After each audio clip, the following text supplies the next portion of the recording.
Guys, what's up? This is TNT presents the Press Circle to Pin podcast, and that was a mouthful. I'm Turbo. Somewhat. I'm Turbo. Turbo. I am Thunder. Alright, we'll try that. Again, I'm Turbo, sorry. And I am Thunder. Yes. And basically, we're two gamers, we're both Let's Players and shit like that, but we're also pretty big wrestling fans. Well, when you say pretty big, it's, sometimes it depends. It just depends how crap the product is at the current moment, I suppose. Yeah, it's a good way of looking at it. It's been getting better the last couple of weeks, but it's still got a long ways to go. But we'll go more into that later on tonight. Yes. Obviously, this is the first time we're doing this.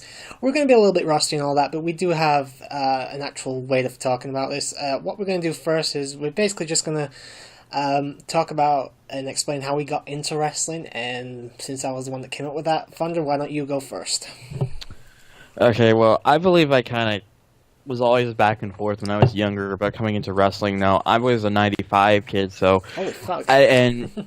Yeah, and pretty much around the time of when I was starting to become a kid was pretty much the height of the Attitude Era, around 99, 2000, and I saw some of it back then. You know, it wasn't a whole lot, but I kind of really enjoyed what I saw. I thought they were just putting on some really good matches, and there's just a lot of good entertainment to it. And yes, it's really ridiculous trying to watch it back, just how silly things were back then. But I'd say definitely entertaining though. They were on their A game. So I kind of was back and forth with that because obviously I was too young, and years kind of go by, and it kind of remained the same thing. Nothing really changed. And I'd say it was around 2007, 2008 when I started to really pick up on it, because I was getting to that age point where it was starting to become more and more interesting to me. And yeah, I know I probably started a little late because, I came in around the time of the halfway point, I guess, of what some people probably like to call John Cena's Reign of Terror in 2006, 2007. There's still good stuff on during that time period. Yeah, there definitely was, I won't lie. And 2008 and 2009 especially were really good years, especially with SmackDown. SmackDown was, but Raw was shit. It's just great. It just baffles me how they managed to kind of make SmackDown feel so unrelevant over the last couple of years, though they have been doing a lot better ever since they moved to USA Network, so I'll give them that. But I didn't realize you started that early. I mean, you're a couple of years younger than me. You must have been really young when you started watching back in the 90s then. I was 5. Let me put it this way. The first time I ever came across something was like I said, it was like 99, and it was because my dad was watching it, and I was like how 4 years old. 4 fucking years old, Jesus Christ, dude, you make me feel old. Oh, I'm still a grandpa, come on. Well, not compared to me. Yeah, I guess. As for me, I actually will go a little bit more into actual detail. Came home from school one day. This was early April 2000.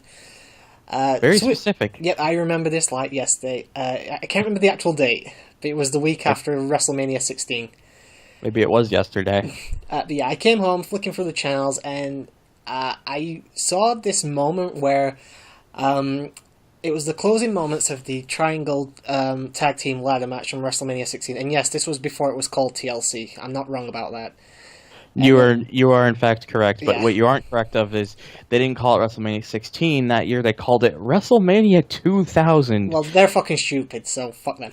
Yeah, it was kind of really the only miss of that entire year, really, for pay-per-views. Like, it was the only pay-per-view. Yeah, all the rest of them were really good, though, that year. It wasn't... I didn't watch the show or anything. Obviously, it was pay-per-view, so I didn't order it. But they were showing... It was one of those... It was one of those recap shows that they used to have in the early 2000s. It might have been like Superstar or something. Obviously, not the one we had a few years ago, but something similar. But they were showing the moments of towards the end of the match where Matt Hardy gets pushed off that table that's set up between two ladders in the middle of the ring into another table, and Edge and Christian get in the tag team titles, and I was completely fucking hooked at that point. That was all I needed to convince me, okay, this looks fucking cool. I am so into this.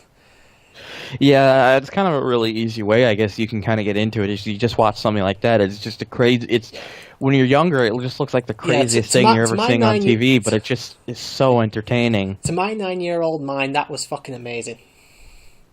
And like I said, I went a good 13 years without taking a break. I mean, I watched Raw every single week for 13 years straight. I didn't watch every single pay-per-view live. Occasionally I'd watch like the VHSs when they used to be a thing, or someone would tape it me, but I watched straight for 13 years, and then I started taking breaks.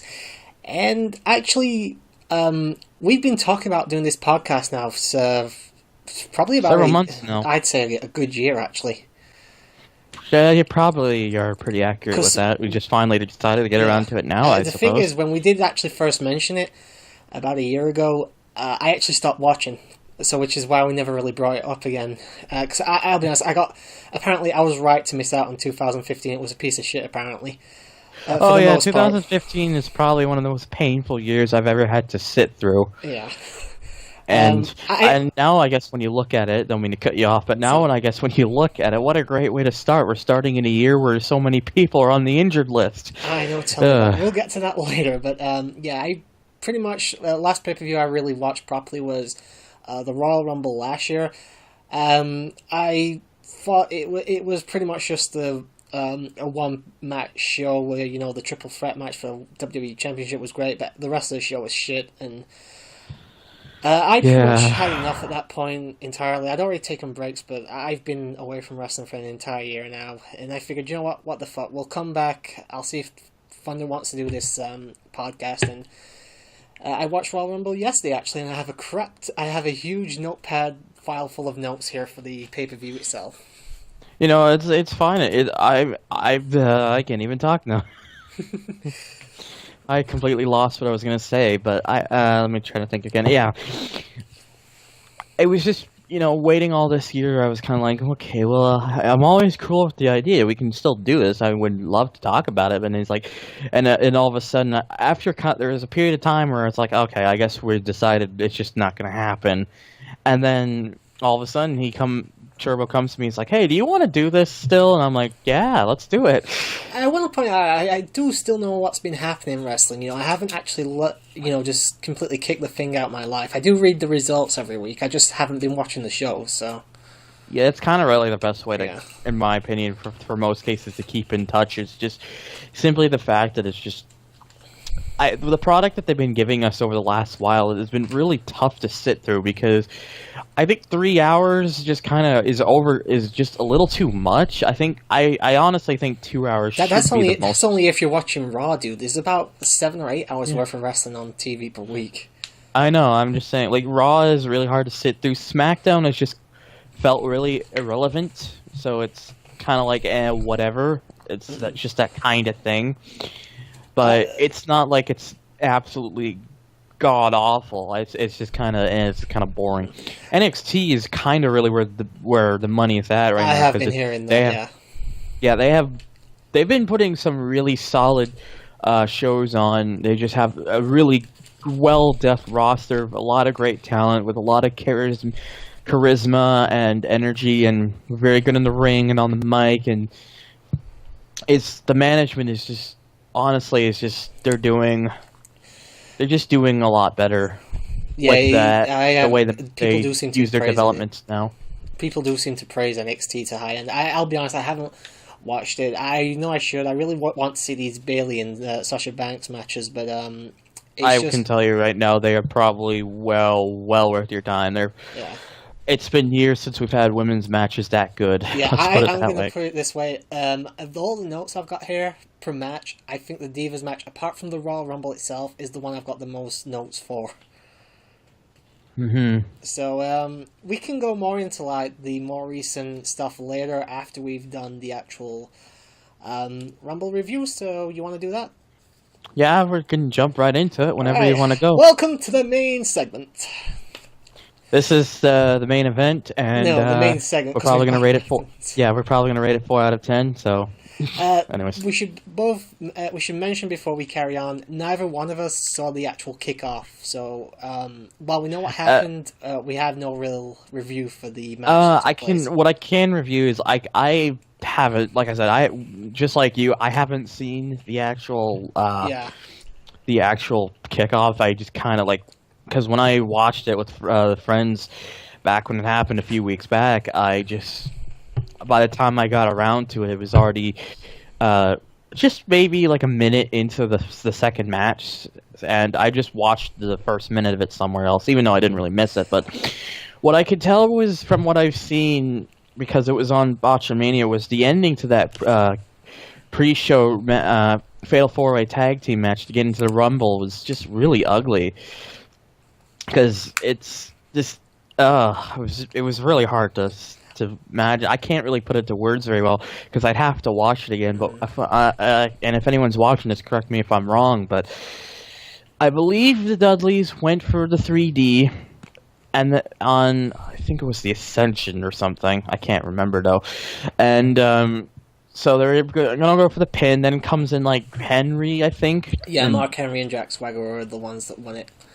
Yeah, and then they come in and like, I guess they do like the World's Strongest Slam, or he does like that or something. And I'm very rusty with this because, like I said, I didn't actually see the match, so I'd have to actually watch the segment on Botchamania again to refuel my memory. But basically, he does the move, and as they're trying to go they're about ready to go for like the pin, there's just like this very weird pause, like they don't exactly know what they're trying to do, and so they're just kind of sitting there or standing there confused, and then they finally try to go for the pin, and then it's just like, what?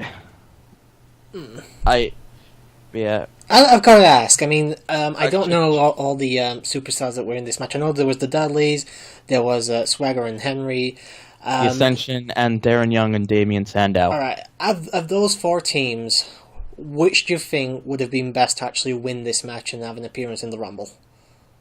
Honest, it would have made perfect sense to have the Dudleys in the match. I was thinking like the exact same thing. They're kind of like the only one that was in that duo that, people really have a huge feeling of. We really like these guys. There's also Sandow. Damian Sandow. The thing is, okay, they wouldn't have used him correctly. I have the thing up so I can see this. Right. Okay, so I'm watching this right now, and so the Dudley boys pull the 3D on one of the Ascension guys. I can't remember which one because I forget very easily. Yeah. So they're Bubba Ray's going for the pin, and then the other Ascension guys coming in, and Devon breaks up the pin, but I guess some kind of weird run-in kind of prevented from getting the whole pin, and then. Or actually, no. Now I understand what happened. As he's going for the pin, Swagger pulls him out of the pin and applies him in the ankle lock, and then Devon carries out the other Ascension guy outside the ring. Henry comes in and just does like a body splash, kind of like not a frog splash, body splash. Yeah. Hits it, basically pins down Bubba Ray, but pauses for a brief moment, and then goes over to pin the still fallen Ascension member, who hasn't been touched since the 3D, so could have had all that time to recover and make sense to get the 2 count, and yet and that was the end of the match, and it was really confusing, and I can't even explain it very well. That's how confusing it was. Let's say he sounds like a bit of a botch fest towards the end there. Yeah. But yeah, as we said, probably. I mean, we won't go into it yet because obviously that's coming up later. But for how Henry and Swagger were actually used in the Rumble, this seemed like a complete waste of time, and probably would have been best to see the Dudleys get in, maybe give them number 20, then 21, and just let them 3D everyone in the ring and then get thrown out. It would have made more sense, and the crowd would have probably enjoyed it more. Oh yeah, they definitely would have enjoyed it because they were just still on the edge of being faces at the time, and it wasn't until like the Raw afterwards or a couple Raws afterwards when they started turning heel. So but here's the thing: the Dudleys, even if they are heel, they're still gonna get cheered. Yeah, because they're very recognizable. They've been around in the company for many years, and they're by far one of the most successful tag teams of all time. And I'm not just talking about WWE. I'm also talking about when they were in ECW and TNA and all that kind of stuff. Anyway, either way, let's finish with the kickoff, because neither of us watched it, and we've got quite a long pay-per-view to get through here. I'd just say it was not. By the sounds of it, it just really wasn't anything that special. Yeah, so, and probably the wrong people won. But anyway, the Royal Rumble kicks off very much like a 1999 episode of Raw. Vince and Stephanie arrive in a limousine. Vince looks really good for his age, I noticed right off the bat. That's what my note here says. Obviously, all that money is going to have work done. Steph looked like the MILF she is. Oh yeah, Vince, for being a 70-year-old man, you can tell he works on himself a lot to keep him looking like he's still 60, maybe even.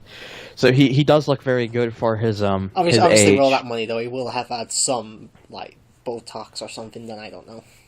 Yeah, and of course he wants to at least work on his appearance so he doesn't look like he's an old fart, basically. This segment, the only thing I noticed was Reigns' name was mentioned quite a lot, and I didn't recognize them using any other superstar's name throughout the entire section. So basically, welcome to the Reigns show. I can understand they really want to push Roman a lot, and because he's very well liked backstage, but.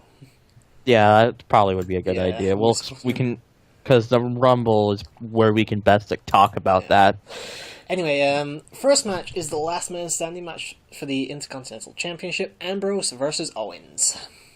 And I'm gonna say it right now that watching this match, I think that was my match of the night. That was. Hey, you're supposed to leave that till the end, dude. Oops. Well, it's okay. I'll mention the other two later then, but. Those two, when you put them in the ring, they work off of each other. They just know how to get their crowd going. Whether the crowd were fucking hot for this match right from the off. Oh yeah. It's Orlando. It was Orlando, so of course they were going to be on fire. I have basically here. My first note was there was something like an Irish whip botch right towards the beginning of the match. I can't remember the exact thing, but that's what I've got written down. Fast start, both guys are pretty much fucking beating the hell out of each other right from the bell going.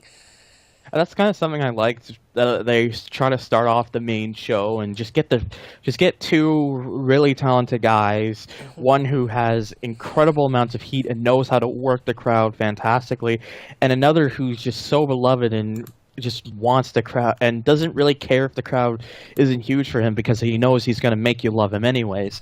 And the way those two just work off of each other, you can tell that they know their craft and that all their independent wrestling experience just all comes together, and they just know how to time their moves, know how to work the crowd, know how to pull off some very sweet spots to make it look like what they're doing really hurts. Yep. And just I think the way those two can feed off of each other was just they have good chemistry in the ring. There's no doubt about that. Yeah. Also, I sent you a copy of my Royal Rumble notes. Yeah, that would definitely probably help because I have to see what you wrote down. Yeah. I'm probably gonna have to do that for the next pay-per-view. Anyway, the next thing, one of the earlier things I noticed was that Owens basically does like a huge running the run into the barricade was fucking. It looked brutal. I gotta say, it looked absolutely painful. It was really hard. It was a really hard hitting moment. I'm just kind of looking at there, thinking, how does Ambrose not feel that in the morning the next day? He probably does. But that led to a holy shit chant by the crowd. It wouldn't be the first one as well that night. Later on, we had the Dirty Deeds on Owens that led to an 8 count. It was I thought it was a little early at the time they did the Dirty Deeds. So I guess, they really wanted to try to get the fans confused. Like, oh wait, is that it? That can't be it. And then of course Owen comes up just 2 before the 10 count, and it was like you can probably tell the crowd is just sitting in their seats thinking, "Thank God it's not this short." Well, yeah. Another Dirty Deeds, this time on the chair, led to a 9 count. I like the fact that Owens actually had to roll to the outside and plant his feet there in order to beat the 10 count instead of forcing himself up at the last second in the ring. It's honestly was really creative that they kind of did that, because you don't see that very much with these last man standing matches. It's kind of like, it's such an easy thing you could do. Yeah. I mean, even if you're all tired and worn down, if you can't get up to your feet, at least try to roll out the ring and come down and to force yourself to get into a standing position so you won't get eliminated. Yeah. Or eliminated, I mean counted out, my bad. The next thing we had was I can't remember who it was, but one of them went to the top rope and did a elbow through a table on the outside. Wasn't like the one that Shane McMahon did back in the day, where he did it through the announce table, though. But that led to another holy shit chant. Then it was still a good spot. Oh, yeah, it was still a good spot. It just wasn't impressive as Shane's used to be. The holy shit changed to "This is awesome" chant. I don't even know what the name of the move is, but a little bit later on, we had like a suplex driver type thing through a table for a 9 count that Owens did to Ambrose. It looked fucking amazing, but I don't know the name of the move, I'm afraid. I gotta remember this too. You can tell how rusty we are, folks. This is fantastic. Also, we should point out that we are currently recording this on the 13th of February. The Rumble was a good 2-3 weeks ago, so... What was it? The Sidewinder suplex or something like that? I couldn't tell you, dude. I don't know all the names of the rest of the moves. And as I've already mentioned, this was the first pay-per-view I've watched in a year. So, in fact, the first wrestling all I've watched in a year. So, cut me some slack. So, we'll get back into it. I mean, I don't know, because I'm just looking here. He has like multiple variations. He has the German suplex, which obviously was not. No, it wasn't the German suplex. Is the sleeper suplex, is the swinging fisherman from the top rope, and he has the sidewinder suplex, as it's called, which is the swinging leg hook belly to back suplex. No, I can't really describe it. You'll have to go I don't and think watch it. Yeah, well, we'll have to look into this stuff a little more, because this is the first time we're doing this, so we're trying to. Yeah, we're gamers, guys. We're not wrestling encyclopedias or anything like that. We don't know the name of every single move in existence. No, yeah, we're not like kind of like elitists, but we're trying to at least not make these segments seem so short. We then had a pop-up powerbomb by Owens onto Ambrose for a 9 count. Yep. Ambrose sold it really well, from what I remember. It really kind of looked like that. It could have potentially been the end of the match right there, because it's just the way he was selling it, and I was looking at it thinking, okay. Because a lot of people wanted to say that I did not want to see the match kind of end like that, simply because... It's a last man standing match. I mean, finishes are supposed to mean something, but I don't know. I don't think it's enough for last man standing. Yeah, it kind of felt like... And not just that, what I meant was I also meant the fact that it wouldn't make sense to have Ambrose just get the title so kind of recently and then have to drop it so soon back to Owens. I think they really should have kept the title going, and thankfully that's exactly what they're doing. So, all right, the end of the match came where Owens set up a bunch of chairs in the ring to act like a table. He laid Ambrose on the chairs. I think he was going to go for a moonsault. I'm not too sure. But Ambrose pushed him off the top rope to 2 tables that were set up outside, which he went through, and Ambrose wins the match there. I honestly really enjoyed the finish of that because it was nice. It made a lot of sense. You get pushed off. He's already kind of worn out from the match, anyways, and then he's sent down, crashing down off the top of the ring through 2 tables. Through 2 tables, and basically it's like, that's going to be really hard to get up from 10. Yeah, so, I mean, you could see him try sort of at the end to get up right at the 9 count a little bit, but you knew he wasn't getting up at that point. Yeah, I think they did the ending to that very well. It just made a lot of sense the way they all timed it together and whatnot. It worked really well. Yeah, but great match, I thought. The crowd were fucking hot the entire time. Oh yeah, they were really into it. They loved it, and they loved both guys. I mean, I think they were more on Ambrose's side, but there was plenty of "Let's go Owens" or whatever his chant is, "Fight Owens, fight" or whatever it is. Yeah, it was pretty much a split crowd, like 60-40 in Ambrose's favor, if I were to look at it that way. Yeah, I'd agree with that. But yeah, a fantastic match. Great way to start a pay-per-view as well. Yeah, and honestly, when you bring coming back to the crowd, I honestly think when you have a hot crowd, it just makes everything feel so much more Oh, exciting. absolutely. Can turn even the shittiest match into something entertaining. Yeah, because it gives so much energy. It just makes it feel like the match means a lot more, and doesn't just feel kind of like just kind of just a thing. All right, so with that match done, I think there was some advertisements and shit. I didn't pay any attention to that, nor did I write notes. I just kept seeing this Edge and Christian thing all fucking night. Oh yeah, the Edge and Christian show or whatever on the network. That was advertised about 5 fucking times. They really wanted to push this show because people I guess they kind of knew. Oh wait, well here's a tag team that people loved and still love. Let's shove it in their faces and make sure to really get in and so they can pay us $9.99 a month so they can watch our product with these two guys. And I'm don't forget to download the WWE app off of the internet. I mean, don't get me wrong. I really enjoy the two. I've always been huge into Edge and Christian, and I'll probably give it a watch because it looks silly and it's silly and dumb, but can have some kind of entertainment to it. But I don't need to see it 5 fucking times during the show. I know that's not what I watch the pay-per-view for. I watch it for the matches themselves, not what's on the network. There's nothing wrong with advertising, but at least advertise something else. Don't get me wrong. I don't mind if they advertise it once or even twice, but when it's 5 times, it's it gets a little redundant.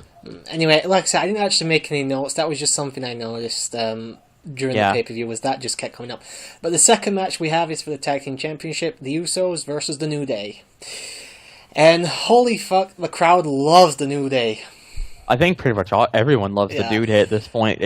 It's almost a rarity now because even when they're trying very hard to be the heel team, it's mostly just gone all from New Day sucks. You now hear people saying New Day rocks, and it's kind of like they're so over even though they're still heels, and they just work perfectly because they can still draw the heel heat, but the way they act and the way they are in the ring just still makes them such. They're kind of like a tweener in a way, loved by the crowd but hated by the crowd at the same time. I'm going to point out something. My first 5 notes here aren't really anything related to the match. The first thing I have noted is that the fact that all of them are wearing very bright pink outfits. Well, considering they're just very over the top and silly. Here's the thing: I know of the New Day's antics. I didn't know they were wearing shit like this. Oh, they weren't all. They don't always kind of wear the pink, but they do tend to look very silly, and they'll even have unicorn horns on at some times, and of course the trombone or whatever it is that. But yeah, this match actually didn't start off right away. There was a promo before the guys even got to the fucking ring. They brought out a new. I think it's a trombone. Did you say? I think it's a trombone. If I'm incorrect, please. I'm going to be honest. I didn't know Big E was such a good talker. Oh, he's a tremendous talker. I had no idea. When I left wrestling, he was still pretty much... Okay, yes, the trombone. Yeah, when I stopped watching wrestling, he was just still the big guy that was pretty good in the ring, but didn't really say a whole lot. Yeah, I think that's kind of what they originally, I guess, saw out of him. They just thought, okay, it's just another big guy. He does work quite good in the ring, but, we'll just kind of make him like the Bronze, where he's tough and...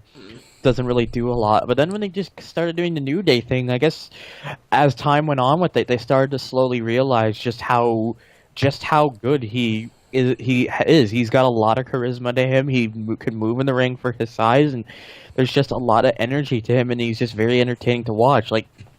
And it's very rare to find big guys just be that good in the ring. I can't even recall the last big guy who had as much talent as Big E did. A big guy that could move on the ring, I would probably say the last one was... The only thing... There's only Bobby Lashley, maybe? Lashley was okay, but I'd say Big E probably is... I'd say has a little more talent than him. I'm not denying the talent thing. I was thinking closer to I think of Vader or something, because Vader was always... You're not really. You weren't really ever into him. Vader was more large. Big E's more muscular. Well, the thing with Vader's like he was large, and I guess maybe WWE then WWF try to make really good use of that. But the guy could move in Oh the ring. yeah, I'm not He did denying that. he even did the acrobatic stuff, which for someone his size was like crazy to think of. And I guess, and then Rikishi also at times did acrobatic stuff. That of course he's best probably known for the drop Here's off the thing, off though. the top of the cage. When I'm talking large, though, I mean as in muscular. I don't mean like a guy that's muscly Oh, but is muscular. overweight, like Okay. is Vader. Like I Biggie, thought I don't think he's overweight. I think he's just very muscular. No. Which is why I said Bobby Lashley, because he's the only one I I can think of that was very quick on his feet, but was also more of a powerhouse than anything. Yeah, I see what you mean. I mean, yeah, I don't know.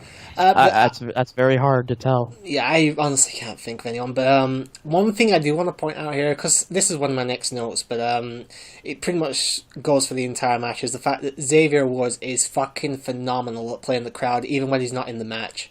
He has it. I want to say basically he just knows how to feed the crowd and just get them on their feet but take it all away and just is just perfect for it. And I think a lot of it's just because he doesn't just do all the stuff on TV. He also does like a lot of practicing stuff. Like he has up down I know, down his gaming own channel. gaming channel. He's just as charismatic there as he is on TV. So you can tell he can tell us that he works on it a lot, and that's really where his strength, I guess, comes from. Is the fact that this is something that he does so often that he knows exactly what he's looking for to make it work the most. Yeah. And I think he's honestly a little bit underutilized, but we can always talk about that later. We're still going on about the match for now. Yeah. I'm going to be perfectly honest. I still think the Penny Tag Team belts suck. I don't like them. Don't look good at all. No. I think it's pretty much unanimous from most people that I've talked to. It looks like a giant penny, and it doesn't look very appealing. And I really hope that someday they finally decide to give them a much needed makeover. Facelift, yeah. Yeah. But so, some decent stuff to start off with.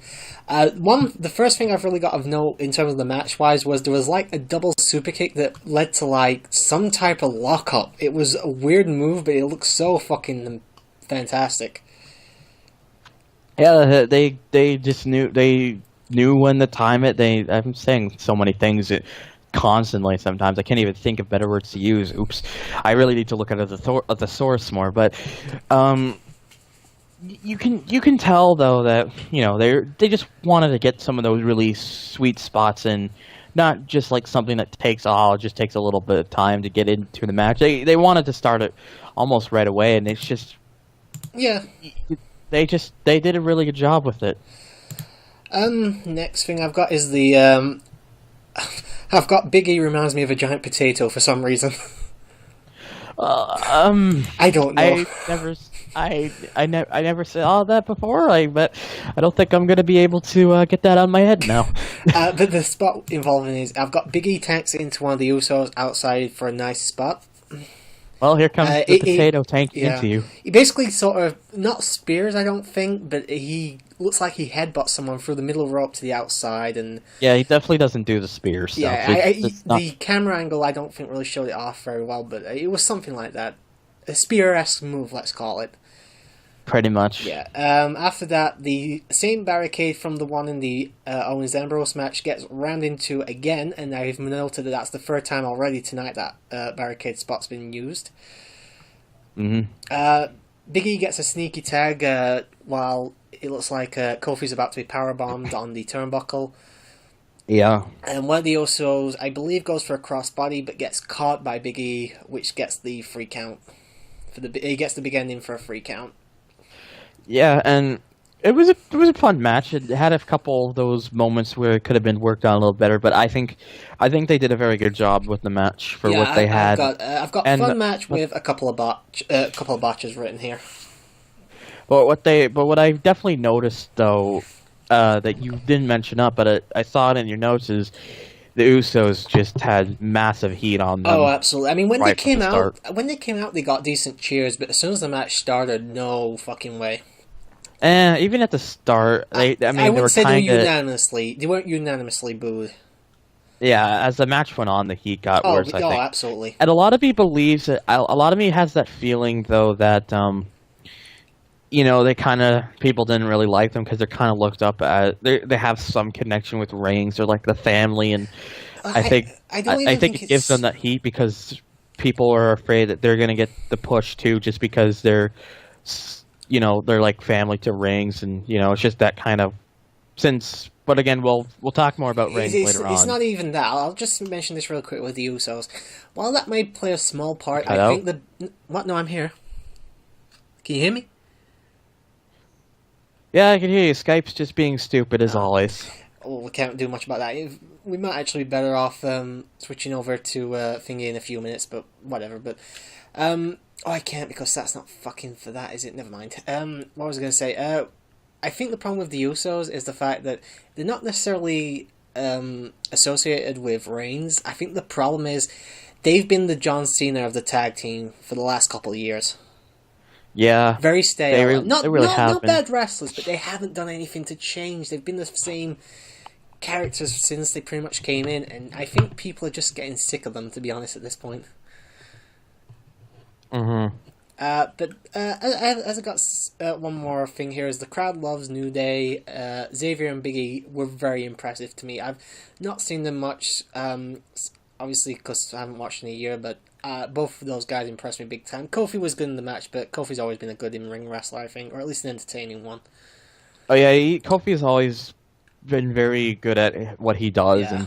and they were really giving him a huge push in 2009, and it kind of just stopped with him. Like, they were going to make him like a main event guy because of the feud with Orton, and I remember in the Survivor Series in like 2009, he won like the match. Like, he got like the pin on Punk, and then like immediately as Orton got in, he hits the Trouble in Paradise and gets to 3, and it's like it's such a huge amount of momentum. There was a lot of rumors that it had something to do with Kofi accidentally hitting Orton in the face with his boot during the match, or something like that, and Orton basically flipped his shit backstage, and it essentially equaled a D push for Kofi. Possibly, I don't know. That's the big. It's not like it's really hurt, but when you look at it now with the whole New Day, it's not like it's really hurt him because he's so well loved now, and it's like. Yeah. At least he's still relevant in a way, like, and he's been there for such a long time, and many are aware of just how good he is in the ring. So, anyway, after the match, we had a promo from the Wyatt family. I'll say this right now: despite the 1 year absence I've had, it was a good promo, but I felt like I'd seen this already 100 times before. That's the thing with most of Bray Wyatt's promos. He's an extraordinary talker. He's really good, but he's saying the same shit since he got there. Yeah, it just feels like it feels really rehashed. Like, yeah, it's like, great. Just closing my window. You know really well. You know how to talk really well, and you know how to get the energy and all of that. But it feels like I've heard this already. Maybe maybe we're just not looking at it the same way as maybe some others see it. But that, I don't know. I'm with you on that. He's a fantastic talker, and he's pretty good in the ring.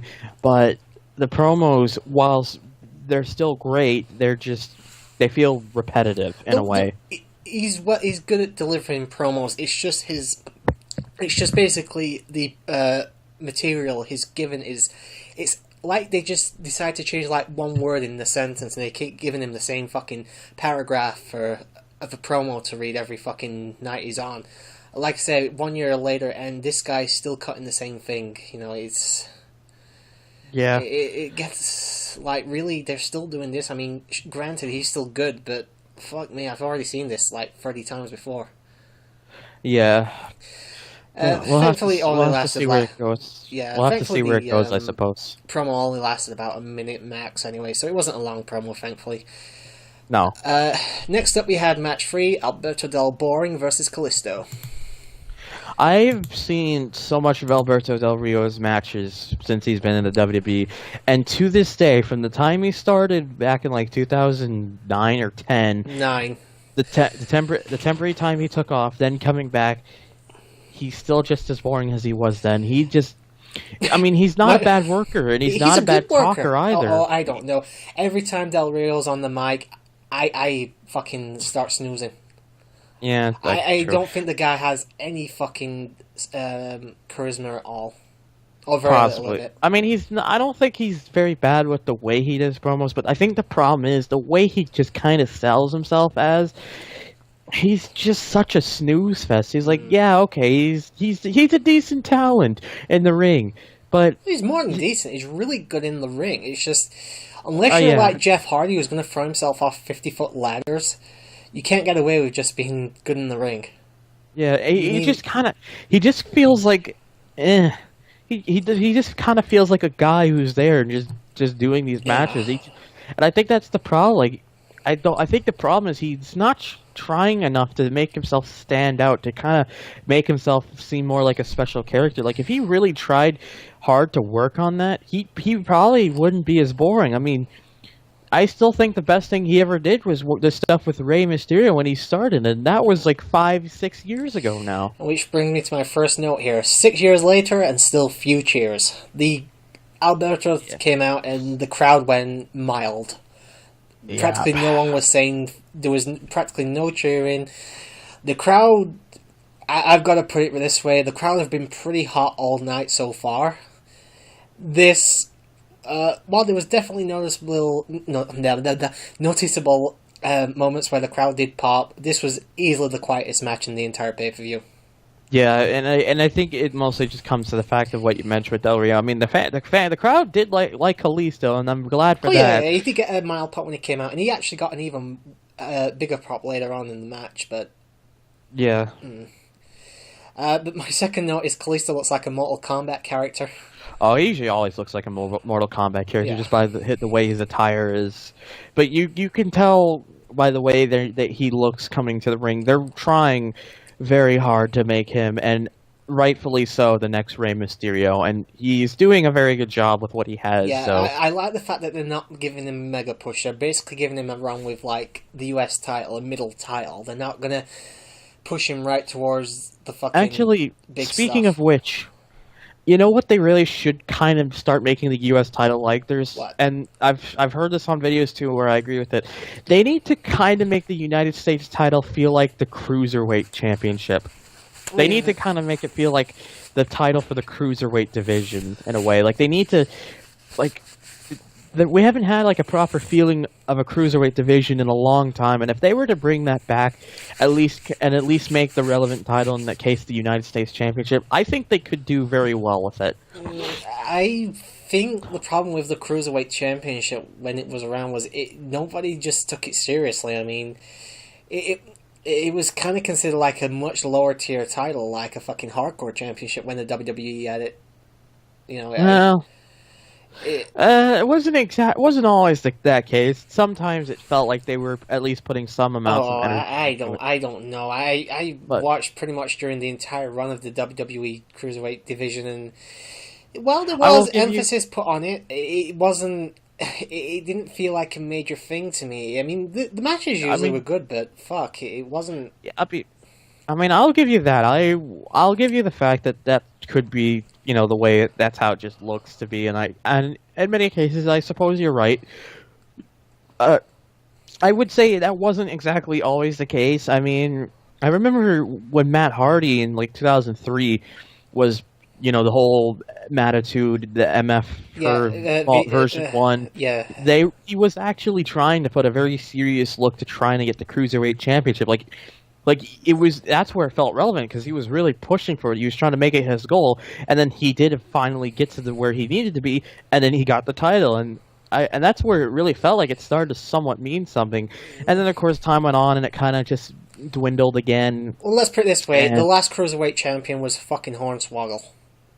Yeah, the Hornswoggle was the last champion, and the longest reigning champion was Shane Helms, who wasn't even the Hurricane. And there was one line that I remember Jerry Lawler saying, because Shane was a heel at the time of all this, and there was one line that really stuck true to his character during the time, which is probably not something you would want to hear, but it was so true. He's like, because it felt like when he was the Hurricane, he was really entertaining, and he was a silly guy who had it was just fun to watch. It was a character, but it was a fun character to have. Yeah, and the stuff that they were doing with the Hurricane with The Rock in 2003 was fantastic. I love those segments with Hollywood Rock and the Hurricane. It looks like the Scorpion King got a tiny ding-a-ling. And then, of course, they gave him the huge upset win over The Rock. Of course, though, Steve Austin interference, technically. But, but it was... Lawler was making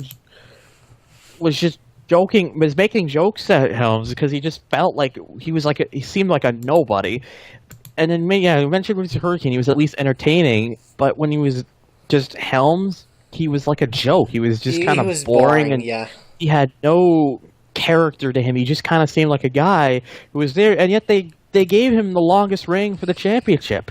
Here's the thing: Shane Helms has always been a good in-ring wrestler, but he's always been a good in-ring wrestler. When he stopped being the Hurricane, any fun factor he had was gone. Yeah, and I personally don't think we'll really see Helms again anyways, but, anyways, moving on. Yeah, we're actually talking about a championship match here. The only noticeable thing I have here is a nice flying headbutt by Kalisto to the outside. JBL, I have to admit, this is the only point in the entire pay-per-view where I actually noticed the commentary being bad. Is the fact I know they're trying to get over Del Rio, but JBL's massive hard-on for Del Rio got really fucking boring. JBL is, without question, in my opinion, no offense to the guy, I'm sure he's a great guy, but he is, out of the three guys there, he's probably the worst of the commentating team. He is unbearable to listen to at most times. What was the new guy's name? I forgot. Byron Saxton. Yeah, I'm not familiar with him at all, so...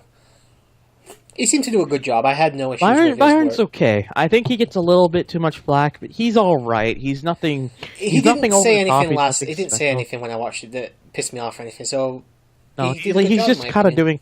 He's doing his job. Yeah. He's doing all right. Honestly, though, I really hope they start slowly pushing in, getting more Ronaldo as part of the main commentary team. Because if you watch the SmackDown episodes he's been on, Ronaldo is the closest thing we've had to JR. He is that good in my book. Oh, really? Yeah, he has energy. He puts a lot of energy into the match. He calls all the moves. He just makes it feel like the matches actually kind of mean something. And then Lawler, who's mostly been on SmackDown, he's also been turning back into a heel commentator for the first time in years. It's a little too late for that. Although I will agree what you just said. I am glad that they're doing it, but it is kind of too late. But at least he's going back to what makes him better than he was. I have no intention of watching Raw and SmackDown. I'll just keep reading the results. But if Lawler ever gets on the pay-per-view again, I'll have to see how he's doing as a heel then. I bet you're probably going to want me to start watching them just so I can write some notes or something. I don't care, dude. Watch it if you want. If you don't want to, I don't care. As long as we both watch the pay-per-view, I couldn't give a shit. Alright. A really nice off the top rope tornado DDT. It looked fucking picture perfect. I don't know why I wrote it down. It must have been really good. But unfortunately, following that was a bit of a. I think it was meant to be a overhead roll up or something, but I think Kalisto botched it. Oh, he yeah, stood on the Del Rio's back and he slipped off. Yeah, and the worst part of it was the fact that you can clearly tell he landed on his head, and that looked painful, especially because he still goes for the pin, and then Del Rio kicks out at 2, and then all you hear is Kalisto just screaming, and I'm thinking, my God, that must be because he's feeling the effects of landing on his head. That was a painful botch. And then Kalisto, he got his finisher, and he's a new United States champion. I can't remember the name of his finisher, though. Honestly, great to see Kalisto get the title back, but my issue with the fact with it is, and it's not necessarily, of course, the fault of Kalisto or Del Rio, it's the fact that Kalisto won the title on Raw before, then immediately the next SmackDown dropped it back to Del Rio. Yeah, I heard about and then Kalisto gets the title again at the Rumble. It's like, why didn't you just keep Del Rio the champion up, even with that Raw and SmackDown, and just have him finally drop it to Kalisto at the Rumble? It just didn't make sense to I me. think it's because recently, I haven't been watching, obviously, I've been reading the results, but I've recently noticed that they're putting more emphasis on title matches and title changes back on Raw and SmackDown again, instead of just on pay-per-views. I'm guessing it's intentions are to garner more attention from fans and stuff, to try and get more fans on. If they know there's going to be a title change on Raw, they might tune into Raw or something. But yeah, it kind of diminishes this win a little bit, that Kalisto's already won the title once, and it was only for one night, or however many days there are between Raw and SmackDown. But the match itself, I've got here, it was mostly a smooth match, apart from that one botch I mentioned. But even with that, the crowd were really struggling to get into this. Yeah, I would say it was probably the lowest point of the night, but it was still a good match. So yeah, nothing really wrong with it. Perfectly executed match for the most part, but it just lacked that wow factor that the rest of the other two matches had so far. But after this match, we had a segment backstage with Paul Heyman and Stephanie McMahon. Nothing outstanding, but both these guys are really good on just working off each other. It was an enjoyable segment. Yeah, the segment was all right. Yeah. That's all I can really say about it, I guess. Yeah, basically, Heyman getting over Lesnar and Stephanie saying, as long as Reigns is thrown out, then whatever. Yeah. Decent segment. Match 4, Becky Lynch versus Charlotte for the Divas title. And I've got in brackets here, it was my first time seeing both of these guys. Guys. Well, girls, sorry, whatever you want to say. There you go. Well, first time seeing both of the women, so. Yeah. I've never seen either one of these two wrestle, so this was something I was looking forward to in a way. Leading up to it was just, they did such a horrible job when they were leading up to it. Not, and I'm not talking about the Charlotte and Becky, just kind of the way of how everything just kind of turned into so, because what kind of happened was like I saw the promo package, because my first note here is the fact that the promo package was actually really impressive for a Divas match. Oh, yeah, the promo package they did was great. What I'm like kind of referring to is the fact that when they kind of started bringing in the NXT people, and they were doing the whole team stuff where the Divas Charlotte and Revolution Becky and all that.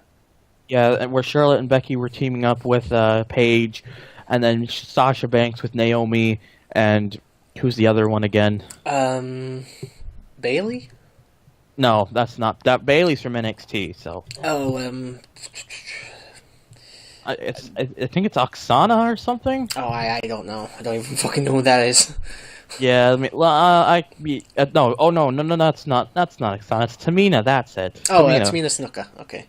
Yeah, and then they do that. They have that, and then of course they had the Bella twins, and I'm just like, eh.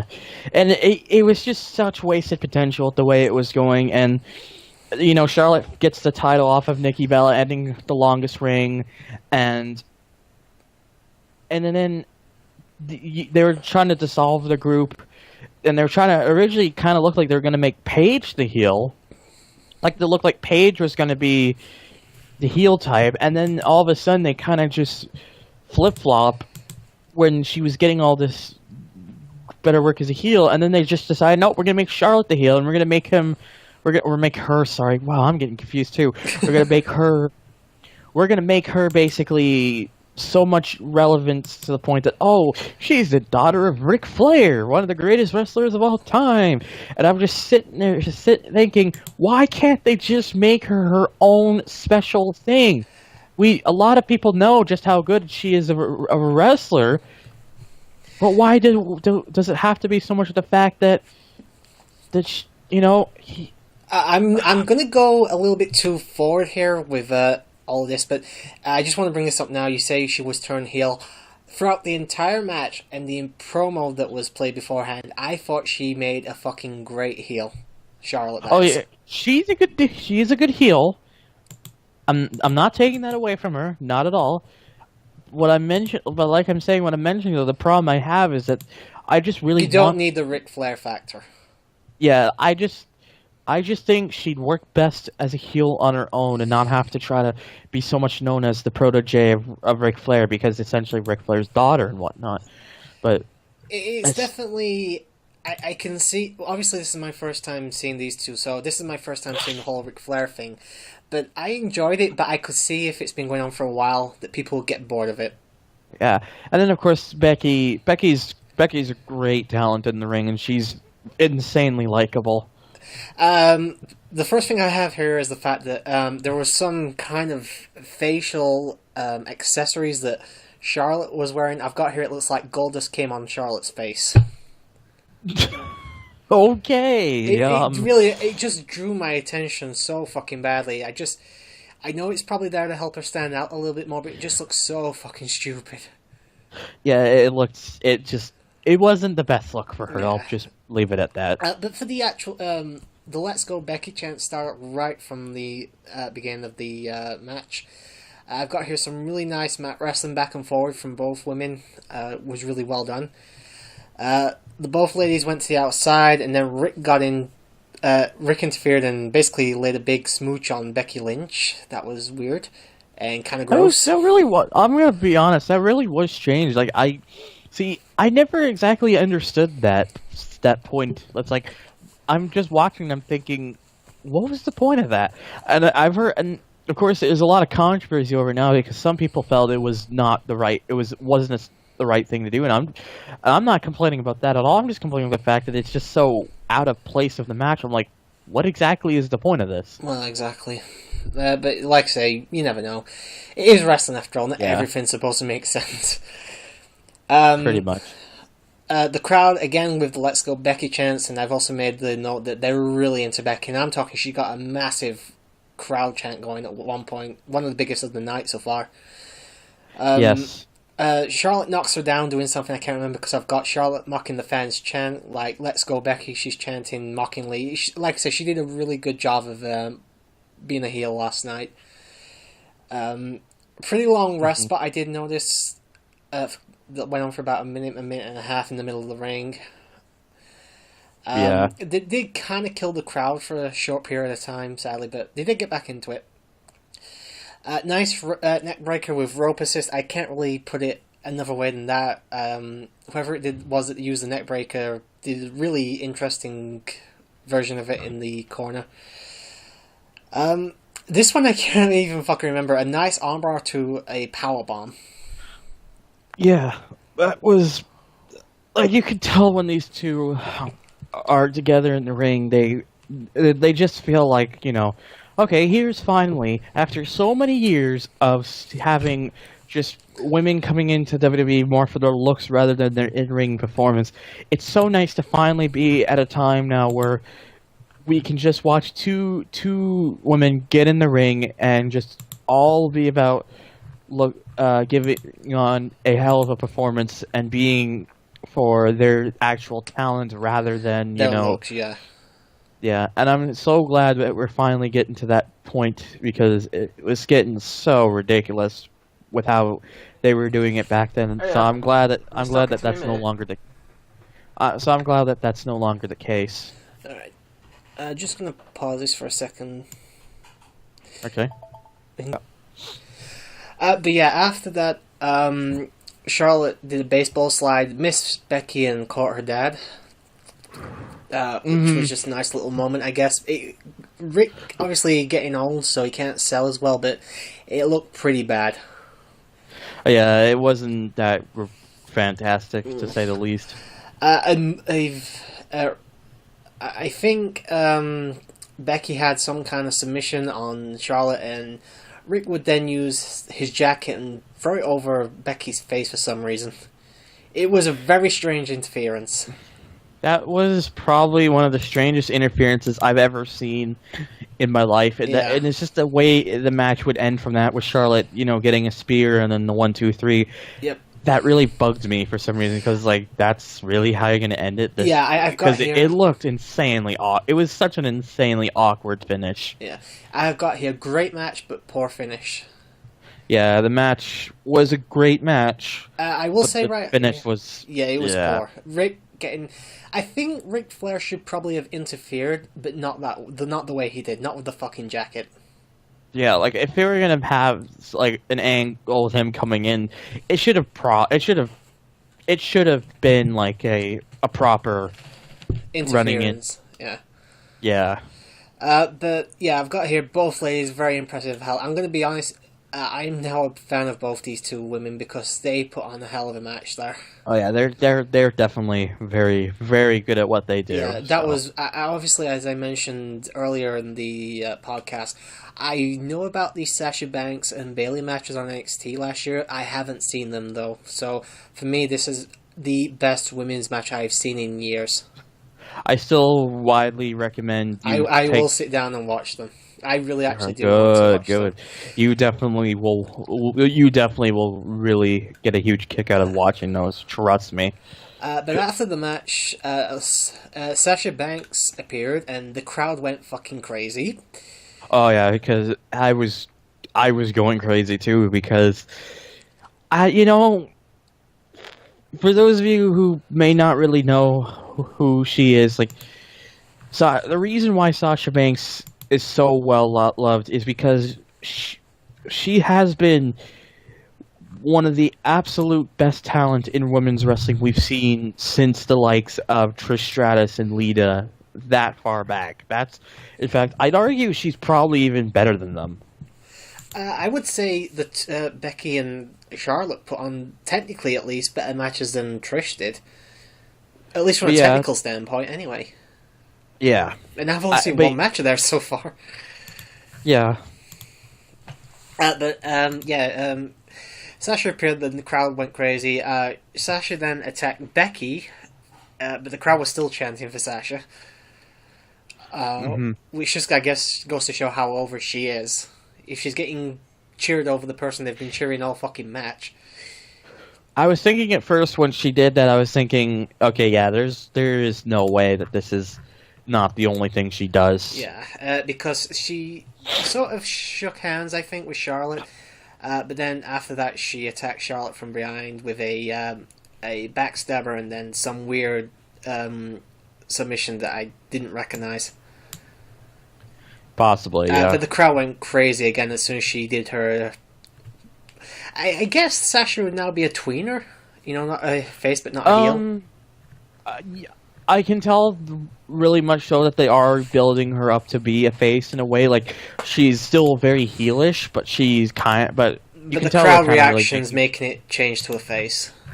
Yeah, you can tell though that it's starting to it's starting to mostly become the fact that she's like a face who acts like a heel, because basically when that moment happened, over time, I guess they started to slowly make it where that she had departed from Team Baz, that she was on her own, and basically by saying that she was her own, now that basically has now started to make Naomi and Tamina go after Sasha and like attack her because of her leaving them.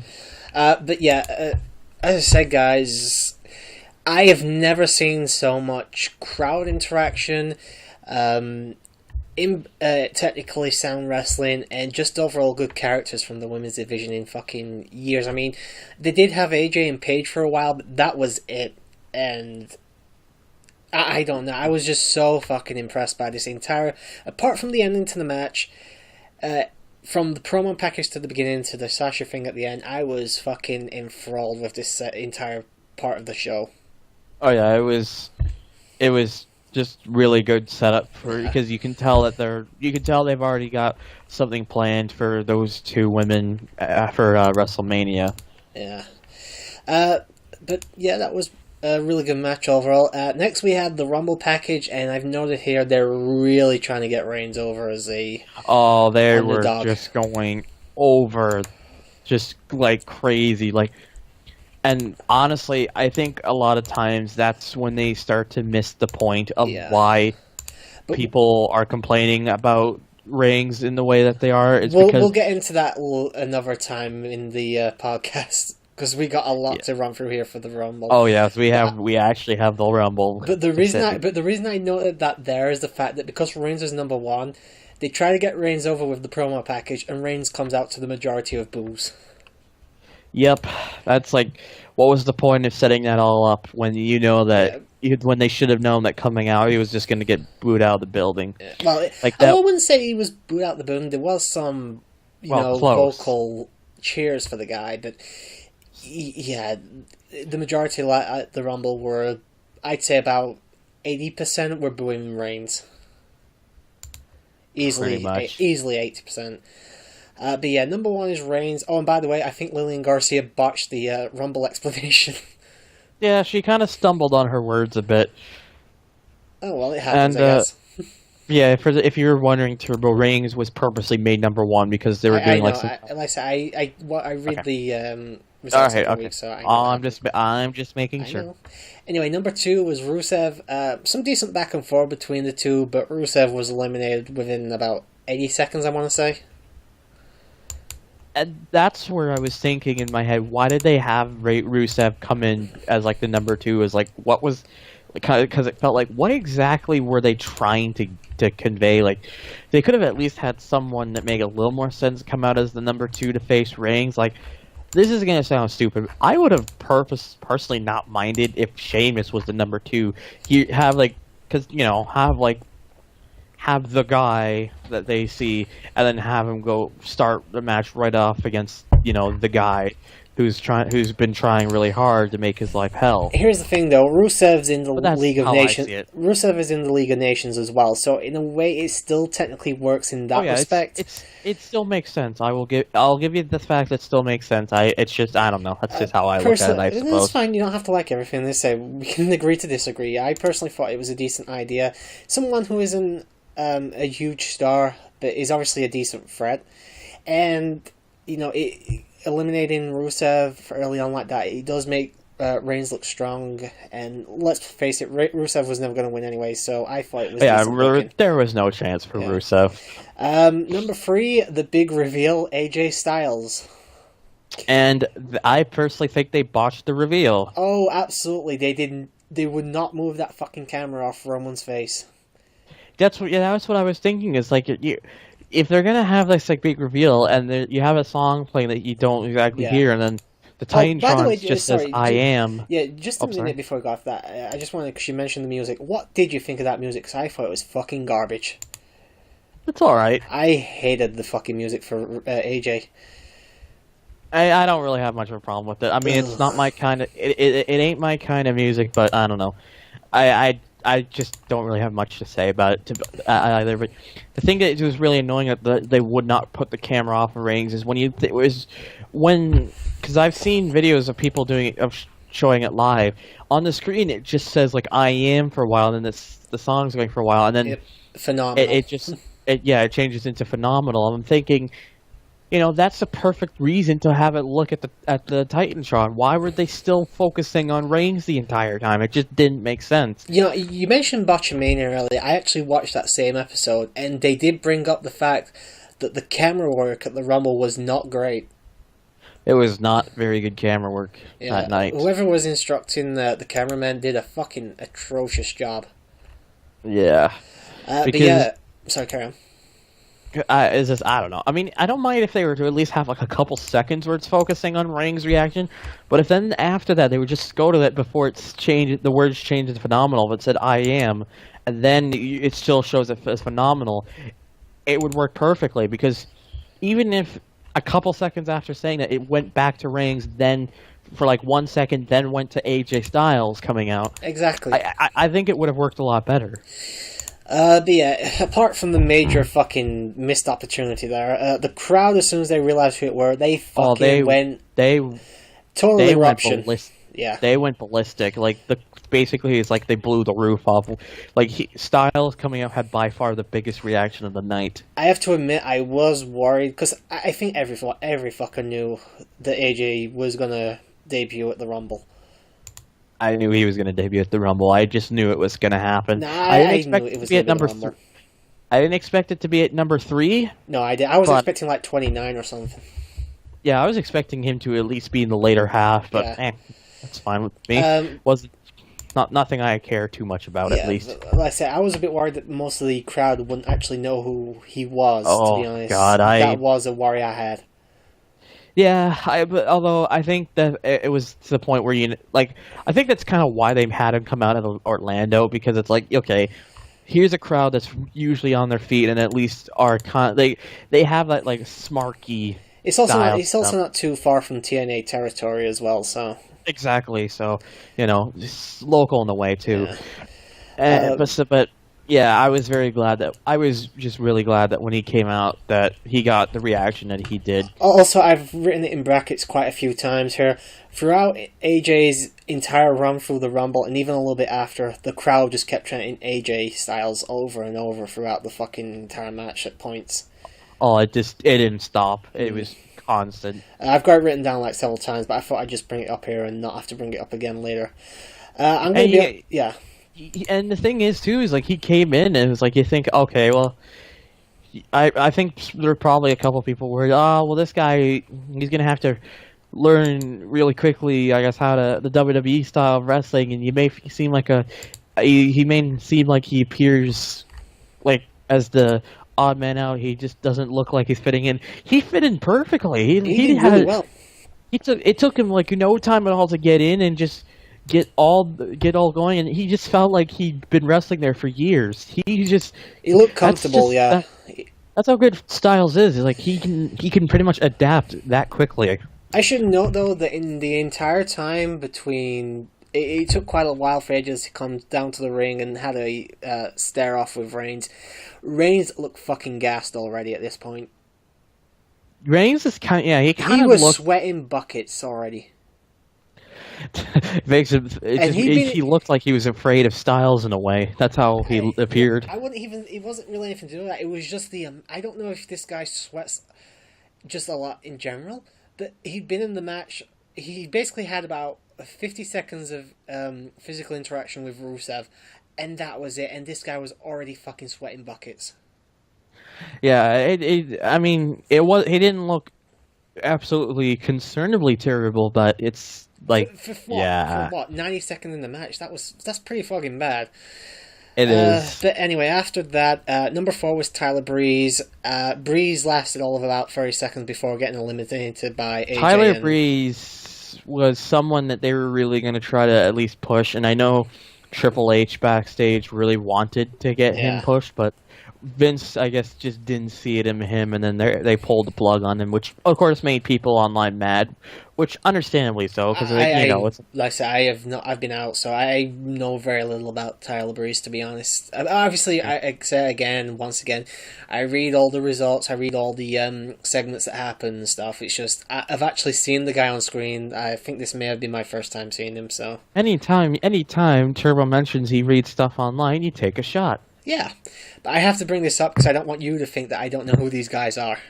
No. That's I know. All right, but yeah, Tyler was in the match for maybe 40 seconds. Then both AJ and Reigns eliminated him from the match. Pretty much. Number 5 was Curtis Axel, but the entire Social Outcast group came out. Basically, I think they were deciding who was going to get in the match. Yeah. He basically just didn't do anything. The Social Outcasts all got on the ring apron. AJ and Reigns took care of them, and then Axel got eliminated by AJ. Well, it took over a year, but Curtis Axel was finally eliminated from the Royal Rumble. Yep. It took that long for him to be eliminated, which record. is quite a record. I wonder if they're going to mention that next year for the promo package. I really hoped that they were going to make like a tease out of it, like they have Axel come out and they just cuts out like a quick thing. It's like, I am still the longest running person in the Royal Rumble. I was never eliminated last year, and tonight I'm going to win it all and continue my streak or whatnot, and something of course, obviously worded a lot better than what I just did, but I don't think they'd give Axel that type of no. mic time, especially during the Rumble match. It would have been great, though, just because fun. I think it would have been hilarious. Out next, number 6, Chris Jericho. I don't have any other notes there because it was just some basic wrestling for the next couple minutes. Excuse me. I honestly thought Jericho was going to come out later than he did, but I was Yeah, like, I thought he okay, was gonna be sweet. They're already getting some good talent out at the beginning of the match. Props to Jericho though, for his age, he did well this Rumble. He lasted a really Oh yeah, long time. he went the distance. He still has it in him, and it's because he takes very good care of himself. I mean, yes, he's got a bit of a belly on him now, but yeah, he looks in the face like he's visibly aging. But he can still go. He still has it. The Bon Jovi of the WWE. Pretty much. Number 7. Sorry, Karen. I mean, of course, every year that passes by, Jericho's starting to look more and more like Gordon Ramsay. But that's just me. I never noticed that until now. Fuck. Yeah. Yeah. I mean, I'm not gonna be able true. to unsee it now. I mean, the only difference is that he doesn't Jericho doesn't have on the forehead all the. Whatever they're called. The creases? The creases, yes. Anyway, number 7 was Kane. And I've got next to this, because it must have switched to the ring, Reigns is sweating like a roasting pig. He didn't look very stellar. He was breathing heavy as well at this point, and we're only at number 7. Yeah, and that's what's making me, and that's what in my head is making me think. Okay, they want this guy to be the big guy. If the main guy of the show, if he's only this much into the Rumble and he's already looking tired out, like, why would you want to push a guy like this? You could have. Sorry, carry on. Why would you want to push a guy like this? He doesn't look like he could go the distance. We can go on to Reigns later, but you know what? I hope this guy has better staying power in bed than he does in the ring. Otherwise, his wife's got to be pretty fucking underwhelmed. Yeah. Number 8 was Goldust, and I made a little bit of a note here. Both Goldust and Kane, because they were both in this ring, these two both appeared in the 1999 Royal Rumble at the same time, I believe. And here we are, 17 years later, and these two are still part of the fucking WWE. Yeah, that's pretty much the case. It's crazy to think that they still had that many, all those years later, and they here's two guys that are coming out at the same, side by side, and then you got they were both around for that long too. It's just really irony, I guess. Maybe they knew. Maybe I don't know. I doubt that. Goldust doesn't. Sorry. I mean, in fact, in the '99 Rumble, they were almost out together in the same time, almost flip-flopped. I mean, because Goldust was 16 and Kane was 18, because The Godfather was 17. But if you really think about it, that's kind of almost irony. Had they not had someone in the middle for the '99 Rumble, it would have been pretty interesting. Anyways, it was just a little note I made anyway. Next out is Ryback, mainly to booze, looks like a Ninja Turtle, and dominates the ring for a few minutes. Yeah, I kind of was not surprised that Ryback was going to get a bit of heat, because... He did get some Feed Me More chance when he started, but that didn't last for very long. Yeah. I mean, I actually didn't think he was going to be as... I'm not going to lie, I actually didn't think it was going to be as... He was going to get as much heat as he did. But, the crowd definitely made noise with Ryback, because they've always said when it comes to wrestling, the last thing you want to hear is silence. Yeah. As long as you're getting some type of noise directed at you, you're doing something right. Pretty much. But yeah, nothing really to mention there, to be honest. Our number 10 was Kofi Kingston. Yep. Coming out. Again, did a couple moves, and his flourish eventually died off. Number 11, Titus O'Neil. Clean house for a little while. We'll have to get into Titus a little bit later on. We'll go to that, because we have got another segment after this. It's going to be just about what's happening in general. Titus cleaned house really well, actually. Very strong, very dominating of the Titus Titus is, for his size, another decent worker. Yeah, I did see that. And aside from what we'll get into later, he's He is meant quite to be one of popular. the nicest guys backstage. Yeah, he's quite popular backstage, and he's pretty much the next guy after John Cena in terms of doing all the charity work. Like he does a lot of the charity stuff, and he's very vocal, and he's a very like he basically just He just seems like a genuinely nice guy. He knows he knows who he is, and he doesn't pretend to be something else. Basically, yeah. Goldust was then eliminated by Titus O'Neil. Not surprised. Yeah, Goldust wasn't going to stay long. Let's face it. Number 12. I like Goldust, but it was obvious. Yeah, this isn't the mid-90s anymore. Goldust has not been relevant for a very long time. Yeah. Number 12 is R-Truth. I mean, he's still. Oh, sorry. I mean, Goldust is still a good worker, but anyways, yeah, but back in the mid-90s, he was in like fucking programs with The Undertaker and stuff, dude. But yeah, number 12 is R-Truth, and then of course, continuing with him being basically the nut someone job. who may have. Well, not so necessarily that. Is basically what's the word I'm trying to look for? He's basically comedic? almost like an amnesiac, or he just can't remember what everything is, because they have him come out. He gets out the ladder. He tries to go up, and he's trying to get the Money in the Bank briefcase, which isn't there. And I was thinking, they're really going to keep going with this, aren't they? And I was perfectly okay with that.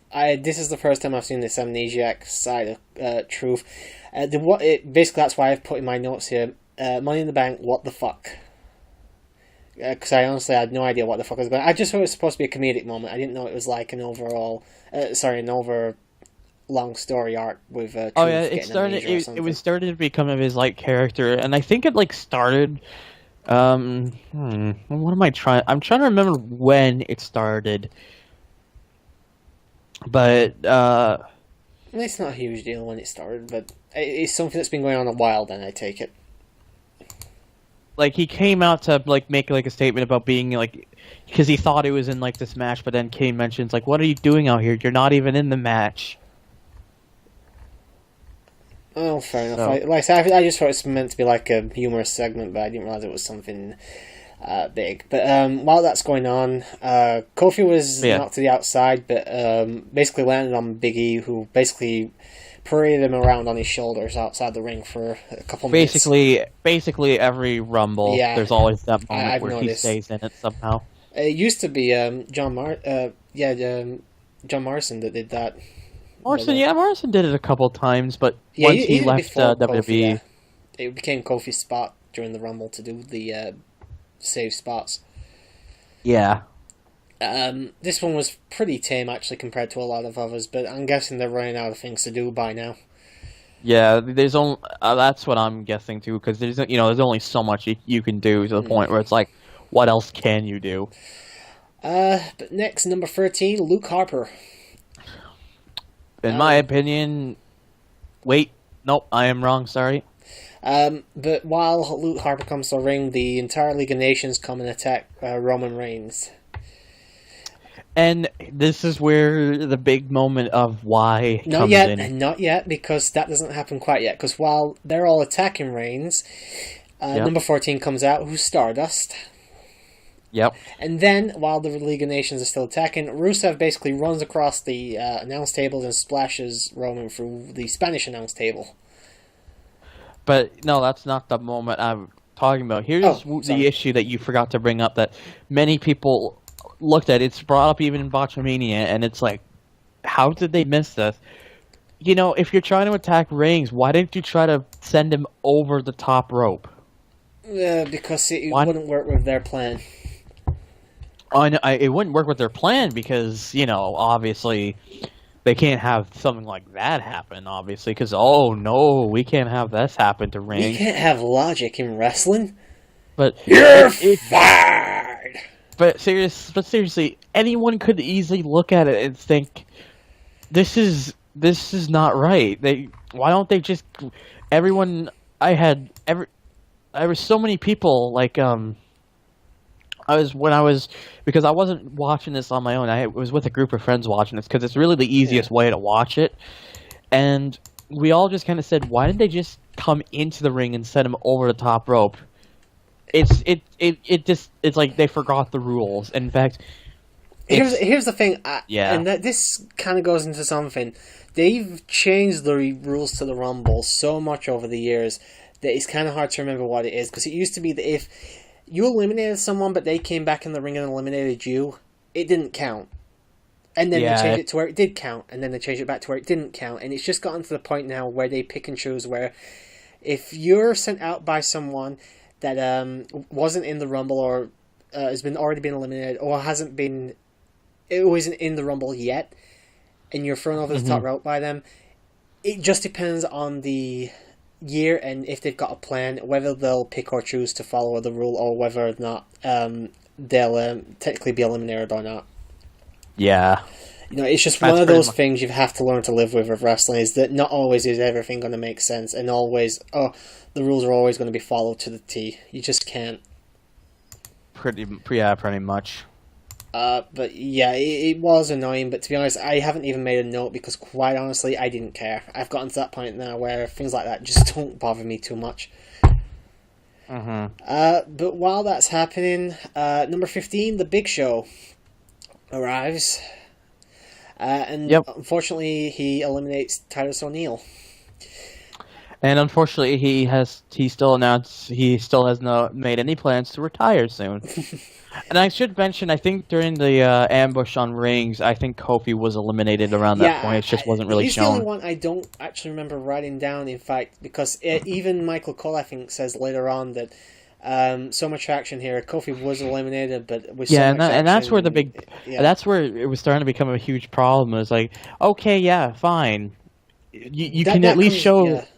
Yeah, you can at least show a bit of the fact that Reigns is getting ambushed, but they were focusing on it for way too long, to the point where it's like, oh wait, yeah, this guy also got eliminated. It's like, can't you at least have the camera show back a couple times if someone's going to get eliminated? Which comes back to the camera work thing we mentioned earlier. The Rumble pay-per-view was not well worked with the cameras, or whoever's backstage directing it. It really was not very well done last night. Not at all. Not even close. Yeah, because like that, you just mentioned, we completely missed out on Kofi actually being eliminated. I don't think they even showed a replay of it. At least I don't remember them showing a replay.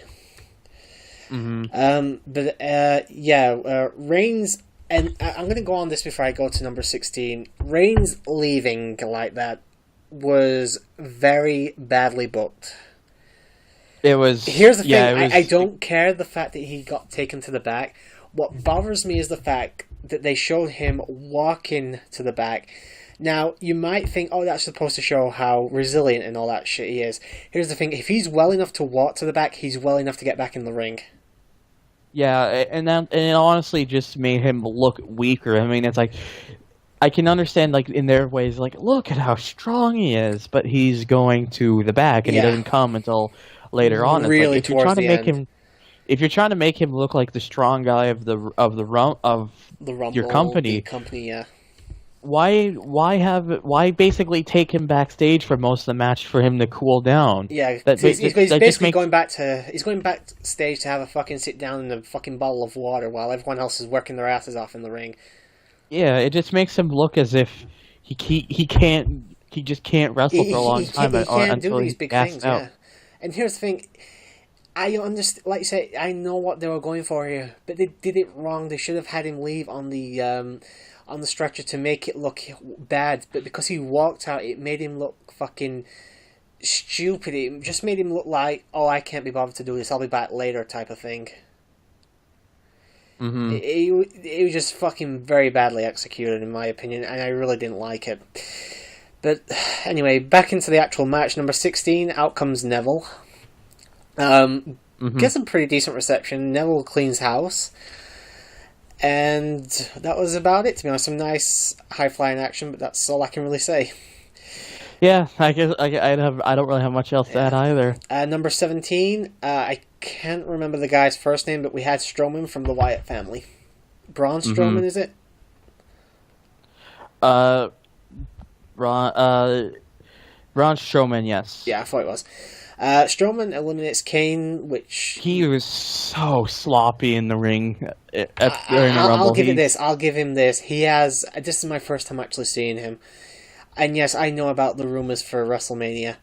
No, he's not ready for an Undertaker match at Mania, but he does have presence, and I wouldn't mind seeing if he could maybe hack it in a feud with maybe Kane. Maybe, But again, not at Mania. Just like a Raw feud or something. He really is just a very perfect example of just basically someone who looks like he'll probably never be more than just a big guy. Yeah, he has the potential to be that, but he's so not fucking ready to be in. If last night's anything to go on, he was not ready to do a match at WrestleMania with The Undertaker. No chance. Yeah. But yeah, he even King kind of botched the elimination. He got his foot stuck in the rope. But that was the only other note really I had there. Number 18, Kevin Owens. And Owens gets some major fucking selling heat. off his injuries. Yeah, he did a good job with that. Actually, he did a good job selling, and he did a good job getting some fucking heat by eliminating AJ Styles. Oh yeah, and honestly, that made a lot of sense to have someone like Owens take AJ out, because if it was like another face taking it out, that would pretty much be a very chaotic decision. But Owens is already the guy who's working really hard to be the biggest heel there is, and I think he does a good job of it. Yeah. Yeah, I think the fact that they did that was very smart of them. But yeah, good showing there by AJ, his first time on WWE programming. Got a fantastic reaction, did well in the ring. We'll probably go more into his aftermath of that afterwards, because I'm guessing you've seen at least a couple of his matches since Rumble. Yeah. Alright, well, we'll go into that more once we finish with the Rumble review. Alright, number 19, out comes Ambrose, also selling his injuries from earlier in the night. I kind of like that they had like both of them coming out as together, like in a way. I think they just both went straight after each other as well, as soon as they both got in the ring. Oh yeah, pretty much. Yeah. It's just like picking up where they left off. Number 20, Sami Zayn, and the crowd goes fucking wild. Mm-hmm. I actually know very little about this guy, other than the fact that the crowd. Sami Zayn is. I know he's an NXT guy, but that's all I know. Sami Zayn is more than likely going to be the next Daniel Bryan, because really? Yeah, he's kind of like the same way. Like, he's a very technical wrestler in the ring. He's very good at it, and he's very good at it too. And the crowd loves him. He's such a beloved guy. The crowd ate him up last night. And plus it was such a huge ovation because he was just coming back from a shoulder injury. Yeah, I was about to say, wasn't that his return from injury last at the Rumble? Yeah. Zayn eliminates Owens, and I think that got a really big pop, if I remember correctly.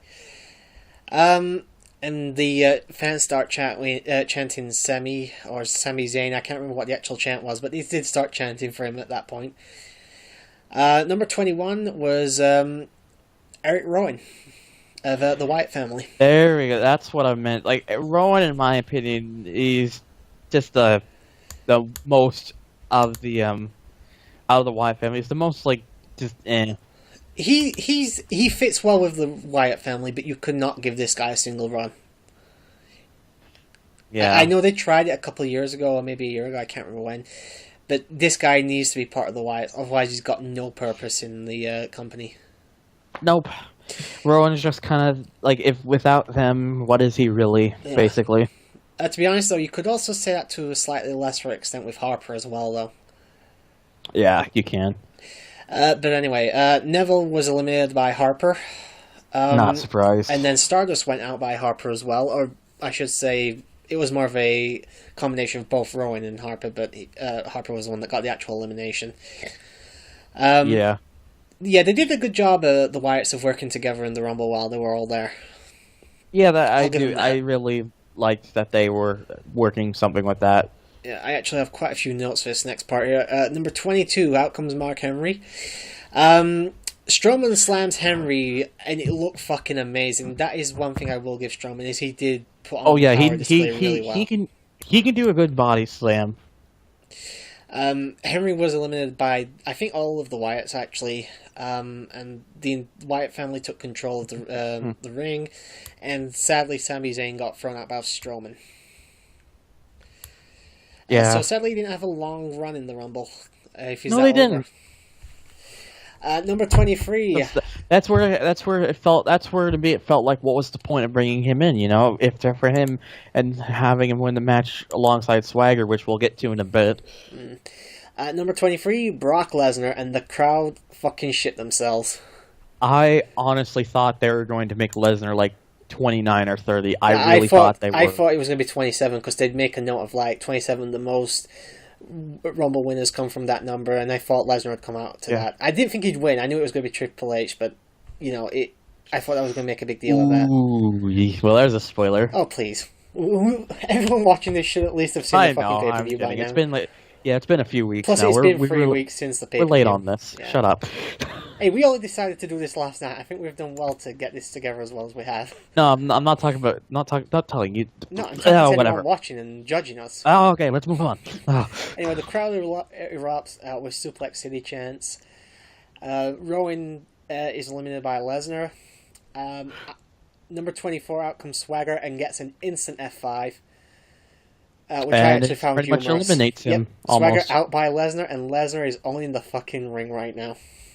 As he would be with his character, because if you really look at him for what he's capable of, like what exactly is he?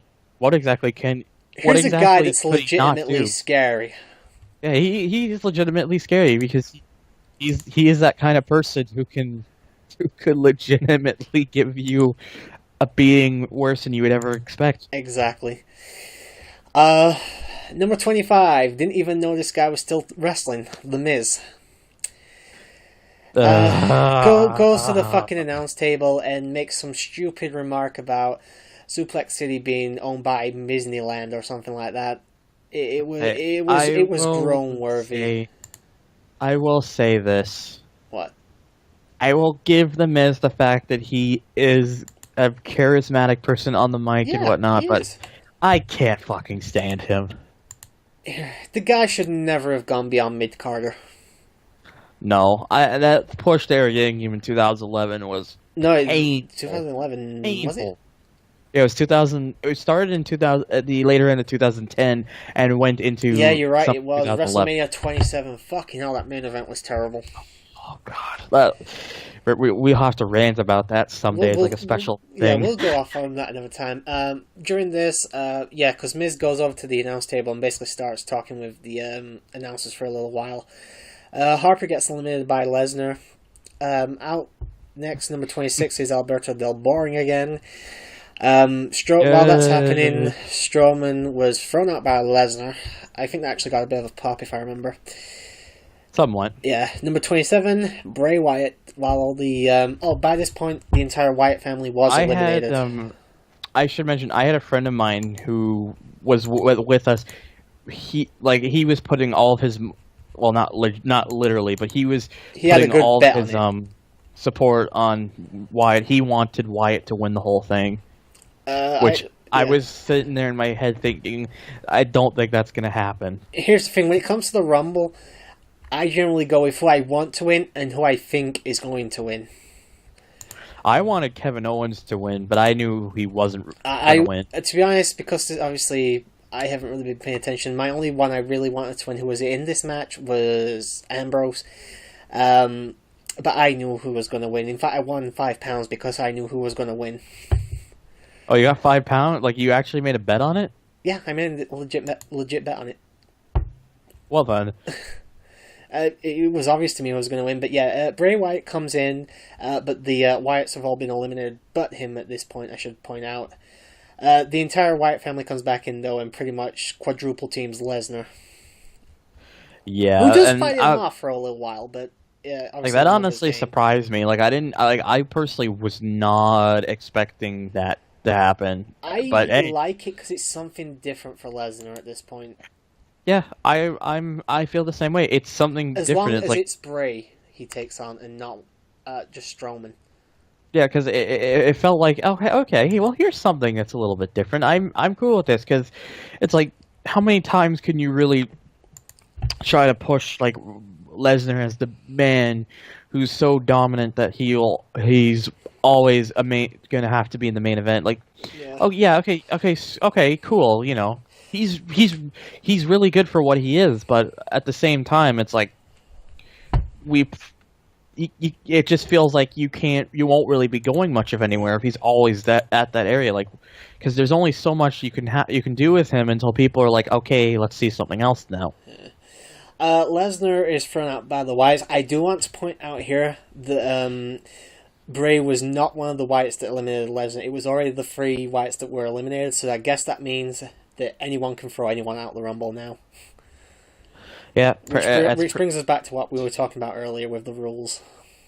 That pretty much is like, don't ever try to follow the rules most of the time with WWE. It doesn't work. All right, number 28, Dolph Ziggler. And while Dolph is not just long after Dolph gets into the ring, the Miz finally decides to get into the ring as well. Yeah, he's just kind of just. I'm going to say right here, like, I actually think the long pants looks good on Dolph. I'll be honest. I think it looks a lot better. Yeah, he does. Yeah, the attire of, if he were to keep that, works a lot better for him. Ziggler, I'm probably going to get a lot of flack for this, and I understand why people will feel this way, but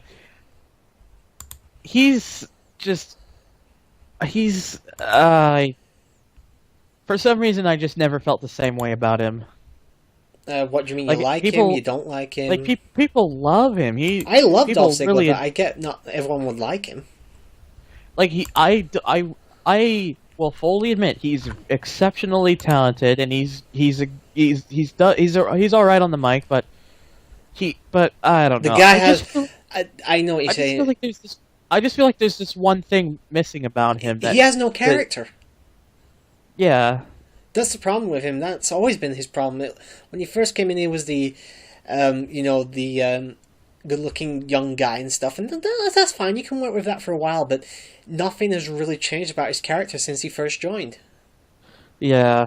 He's progressed nothing at all. He's still a fantastic in-ring competitor. I think he's one of the best. And as you say, he's not great on the mic, but he's not terrible. He's got mediocre skills. He's got a decent amount of charisma. But he has no fucking character, at least nothing that's changed over the years, and he really needs something new. Yeah, and I think sometimes he doesn't understand that. It might not just be him though; it might just be WWE not having anything for him. I probably think that's why. Yeah. But there was nothing really noteworthy after both Dolph and Miz finally got in the ring. Number 29, out comes Sheamus, who looks fucking retarded. Did you just say shit, out comes Sheamus? No, I didn't, but you know what? I may as well have. His look is just it's ridiculous. Yeah. It's terrible. I mean, hence the you look stupid. I've heard horror stories. It's the first time I've actually seen him. He looks fucking stupid. I don't know what he was thinking about it. Again, I don't think it was him. I think it was creative. I think they probably told him to do it. Maybe. But while Sheamus is coming down to the ring, Reigns returns and attacks Sheamus on his way down. So Reigns has finally finished that bottle of water and sit down. Mm-hmm. Reigns gets back into the ring and throws the Miz out. And I made a note here, Reigns gets booed right off the fucking bat on returning. Took no time at all. Yeah, he cleans house for a little while, and then out comes number 30, Triple H, and the crowd fucking cheered. Oh yeah, the crowd was really excited to see Triple H back, and I can understand why. We'll go more into that in a bit. The Triple H chant started out. Triple H and Reigns have a bit of a stare down.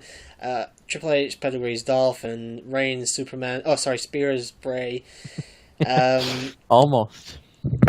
Dolph Ziggler gets eliminated by Triple H. Bray Wyatt is eliminated by Sheamus and Triple H.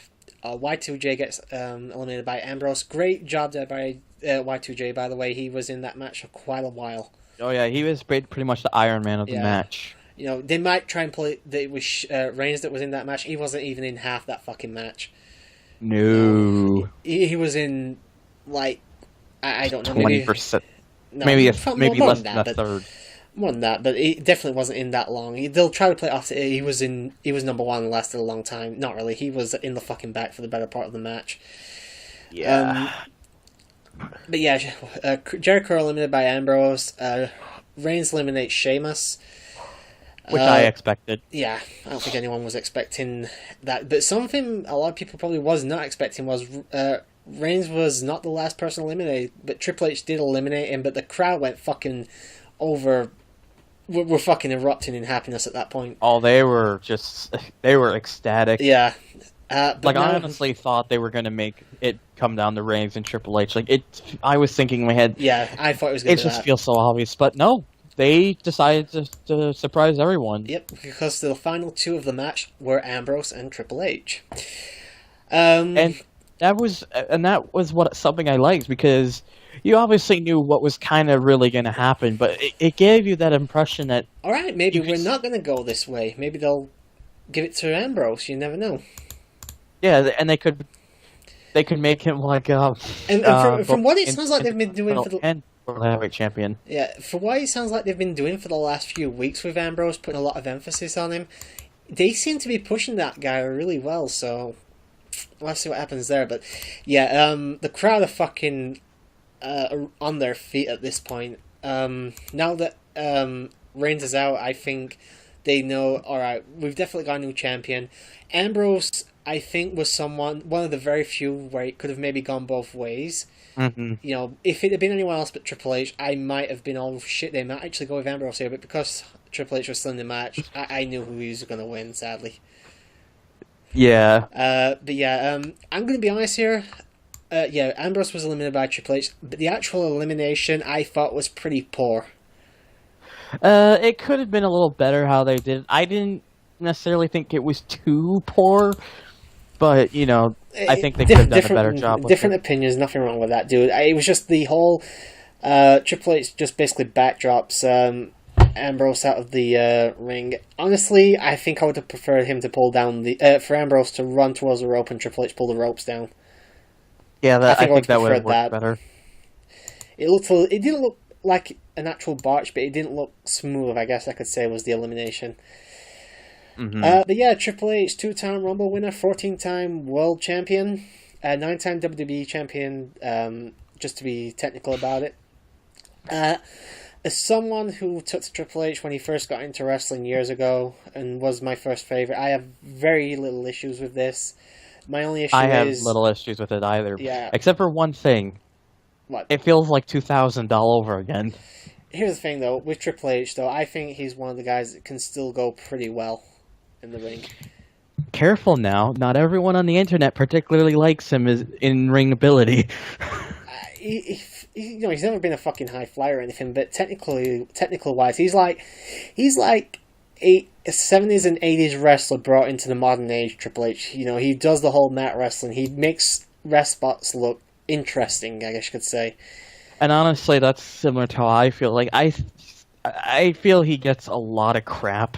You know, backstage politics aside, the guy is a good in-ring talent. He always has been.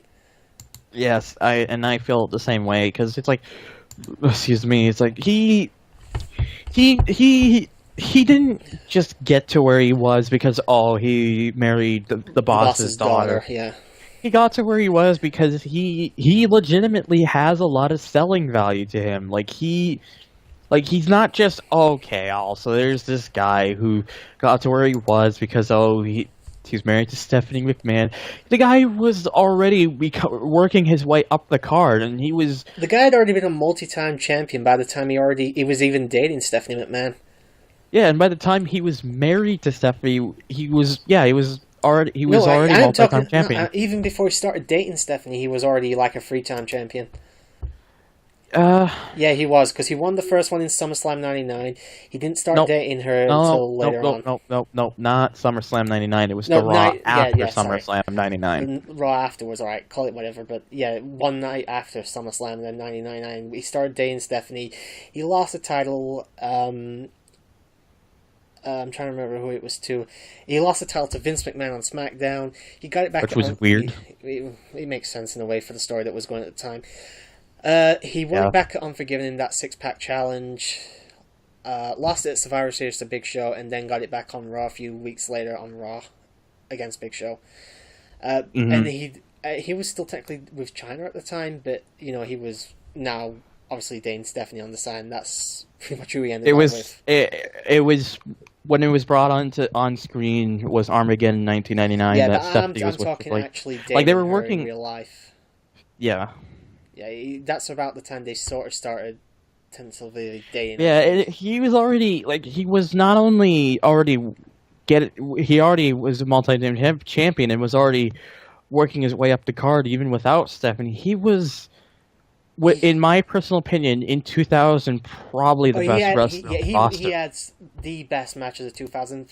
Look at the 2000 was like the pinnacle year for him. He was like nearly untouchable that year. He was that good. Look at the first pay-per-view that year, Raw Rumble. Him and Mick Foley's Cactus Jack put on a fucking outstanding street fight. Match. He was a fucking workhorse. He was fucking bleeding out of every single orifice, and a couple he even made in that match. And I always hear people, he never really had that incredible match, and the match that you mentioned is an incredible match, but also that same year he had at Fully Loaded he had the match with Chris Jericho. Not even just that one. He had Hell in a Cell against Mick Foley. He had the Iron Man with Rocky. A couple matches with Kurt Angle. A match. He was in the 6-man Hell in a Cell on that. Yeah, the guy is a fucking good in-ring talent, but we're kind of going off our fucking things here, talking about Triple H.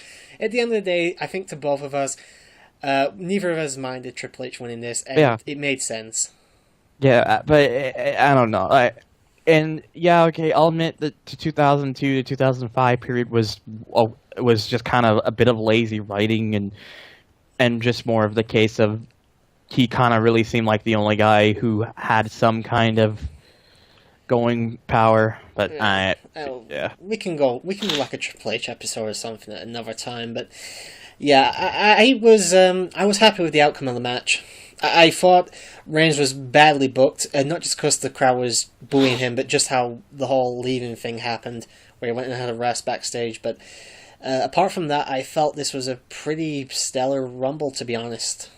Oh yeah, the Rumble was by far the best Rumble they've had in quite a long while, especially after the last two. Yeah, boy! No, I'm not even, let me just point something out here because I want to say this right off the bat.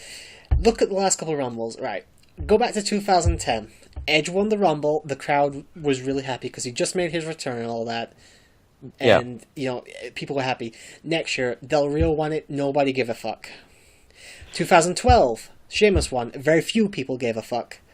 2013, Cena won 50-50 on the crowd, to be honest. Yeah. 2014, Batista won. The crowd fucking hated it. Oh, they destroyed him. And then last year, Reigns. The crowd fucking... There was a fucking revolution from the crowd. They despised it. The only guy in the last 5 years... The hate was like nearly nuclear. Yeah, they've done so badly with picking Rumble winners. The crowd actually erupted for a Triple H win, and that just goes to show you how happy they were. They finally did something that made sense for the Rumble. Yeah, it was like finally, at least now we have a Rumble ending where most people are left off happy. Yeah, because we haven't had one of those since Edge won back in 2010. Pretty much. I said maybe you could make an argument for Cena, but I personally thought, if I remember back then, that the crowd was very anti-Cena at the time, so I think there was a good chance that it led to a lot of boos, if I remember correctly. Yeah, it was pretty much correct. Alright, so we'll go into Match of the Night, Superstar of the Night, and Moment of the Night in a bit. Overall rating for the pay-per-view, though, what would you give it? Say... give it like a grade average, like from A to F and all that. I'd say it was probably a B plus.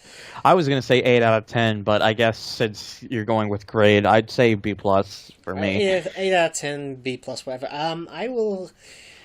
I will give it a solid B. Like I said, No, actually, I'll join on the B plus thing. Actually, good Rumble match. Nothing outstanding about it really, other than a few returns and stuff. But all the undercard matches were either great or worse good in the Kalisto Del Rio match, which, while kind of boring for the fan reaction, at least was a very smooth and well put together match. But yeah, you just have like the pay per view had the weakest point was obviously the pre-show match because that was just that wasn't very good. I don't from think what I've heard. I don't think neither one of us can really make a comment about that because neither of us watched it. Yeah, that is I correct. think we'd be better off not talking about the kickoff in our opinions because we didn't watch the damn thing. Yeah, Yeah. good point. All right, you go first. Match of the night for you. Well, I kind of spoiled it a bit early on, but I'd say my favorite match of the night was the Owens versus Ambrose match for the Intercontinental Championship, the Last Man Standing. Yep. They went all out. They pushed themselves so far and just they wanted to. You could tell that the intent for the two of them was they were trying really hard to steal the show. They didn't stop. Yeah, they were on fire the entire match. They gave it their all. They just went for as much as they could, and I think that's how it should have been. They just did such an excellent job with it. All right, well, The crowd was hot. The moves were great. The spots were exciting. It basically put you on your feet, and the two of them just have the chemistry that those two have is just bar none. Yeah. My match of the night was actually the Becky Lynch versus Charlotte match. You know, Even with the poor finish. even with the poor finish, here's the thing. I've mentioned it earlier, and I'll mention it again. I have not seen a Divas match of this caliber in fucking years. And like I said, minus the poor finishes we've already talked about, this was a perfect match to me. The in-ring quality was good. There was practically no botches from what I can remember. The package at the beginning hyped me up for the match really well in ways that no other video package managed to do the entire night beforehand. Both women looked fucking amazing in the ring, and I don't know, that one match turned me into both a Becky Lynch and Charlotte fan. That's all I can say, and for pretty much all the same reasons that Thunder did for the Owens Ambrose match. The girls never stopped apart from that one rest spot in the middle. This was meant to be more of a technical match than an actual all-out brawl like the opening match. So yeah, for me that's the match of the night. All right. Well, so for you, I can't argue with that. For you, who was the superstar of the night? Superstar of the night was without question to me Dean Ambrose. Just Fuck, because he's got mine. We've both got the same. Come on, can you really blame me? Yeah, like I say, even though I didn't pick it as my match of the night, I do agree that him and Owens put on a great performance in the opening match. But then to come back and do another good, what had to be 15, 20 minutes in the Rumble. Yeah, they lasted for a while. Like Ambrose he was like a workhorse the whole night. He probably had to work harder than anyone else because not only did, of course, he won the match, but he obviously came down to the final two of the Rumble, and it just shows how much endurance the guy had. Like Ambrose had the match with Owens, which lasted for about 15, 20 minutes easy. 20 minutes. Yeah, it was about 20 minutes. And then he was in the Rumble for like almost half an hour. So he was fucking stupid how long he was there. Yeah, he almost worked an Iron Man amount of time that night, and he looked like he never missed a beat. Yeah, like you say, complete workhorse. He did such a phenomenal job in both matches, actually. Just getting it up here, the Ambrose-Owens match lasted 20 minutes, 50 seconds. Yeah. And he was in the Rumble almost 30 minutes, so he was there all night for about 51 minutes in total for his in-ring action time. Yeah. You know, like you say, the guy, very impressive. He had the crowd fucking chanting his name at the end of the Rumble match as well. You know, even though people were happy enough that Triple H won, they were going ape shit for Ambrose to win. without question. Yeah. So so Ambrose wins our first Superstar of the Night from both of us. But we have one more award. Yeah, give him a round of applause. Yeah. And just make it sound really dumb. Yeah, we're not fapping or anything like that. And then we have Moment of the Night. Any standout moment, could be a move, could be a return or anything. What did you have for your Moment of the Night? Okay, there is quite a few things I can mention. Like, I'd say the finish of the kind of wanted just one moment. I'd say the finish of the Ambrose versus Owens match was just great because it was like the perfect finish. It was like such a great moment. But it's really hard for me to say. There was a lot of great moments that night, but I guess. Well, I've got one definitive one. And I guess it sounds like I'm kind of like sucking off like Ambrose versus Owens match so much, but that match was just so good. I'm sorry. That's all right. Nothing wrong with enjoying it. But for me, I would say after that, I guess AJ Styles was the second best moment for me. Yeah, that's what I've got. My moment of the night was the AJ Styles debut because, like I said, apart from the fuck up with the camera staying on Reigns' face, the guy got a standing ovation. After I used to watch TNA, so I knew who AJ Styles is. I've seen him perform some fucking amazing matches, and to see the fact that the crowd was actually really, really popping for the guy. And if I can just mention, I guess another moment which I would almost want to tie with the finish, Ambrose and Owens finish, for moment of the night was probably the 51+ minute endurance performance by Chris Jericho in the Rumble. It was good, especially for a guy his age, anyway. Yeah, he's like 45 now, I think, isn't he? Something like that. He's definitely in his 40s, anyway. Yeah, he can go. Like, he's 45, I was right. He just the fact that he still had all that endurance to go, and it's just great. It's like he never aged, almost. Well, apart from appearance-wise, anyway. Yeah, apart from we're not talking about that though. Yeah. So, but for me, AJ Styles' debut. But come on, if you got to pick one moment, what would you say it would be? I'd still stick with the finish. All right, for Ambrose and Owens. No problem. So So we have our 6 awards, or I should say 5, because we both had Ambrose's Superstar of the Night. But yeah. No. What? No, wait, we did that. It's correct. We both had Ambrose. Had a brain fart. The overall fun pay-per-view, probably the best one in a while. Like I said, last year it had that phenomenal triple threat match for the WWE Championship. But other than that, the Rumble pay-per-view last year was pretty crap. The Rumble last year, there was only one match that I really cared for, and that was the Cena versus Rollins versus Lesnar match. Threat match. And then everything else, especially the main Rumble itself, was pretty much a disaster waiting to happen. Yeah, but like we say, the worst thing on this card was mediocre, and when you can say the worst thing on the card was mediocre, you've got a good pay-per-view.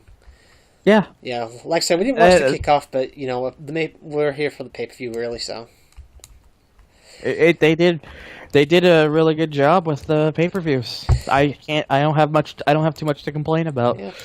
All right, so that was our Royal Rumble review, but we're not done yet because we've got another. Even though we've been going for like 2 hours. Yeah, we're gonna have to cut this off within at least no more than 40 minutes. We'll try. Don't want to go beyond 3 hours for the podcast. Have fun trying to edit that. No, you're gonna have to stop talking about 40 minutes. Shut up. So we'll transition on to what is pretty much fun. They're going to be running the show from this point on. So transition time. Doodaloo, doodaloo, doodaloo, doodaloo. I can't even focus with you doing that.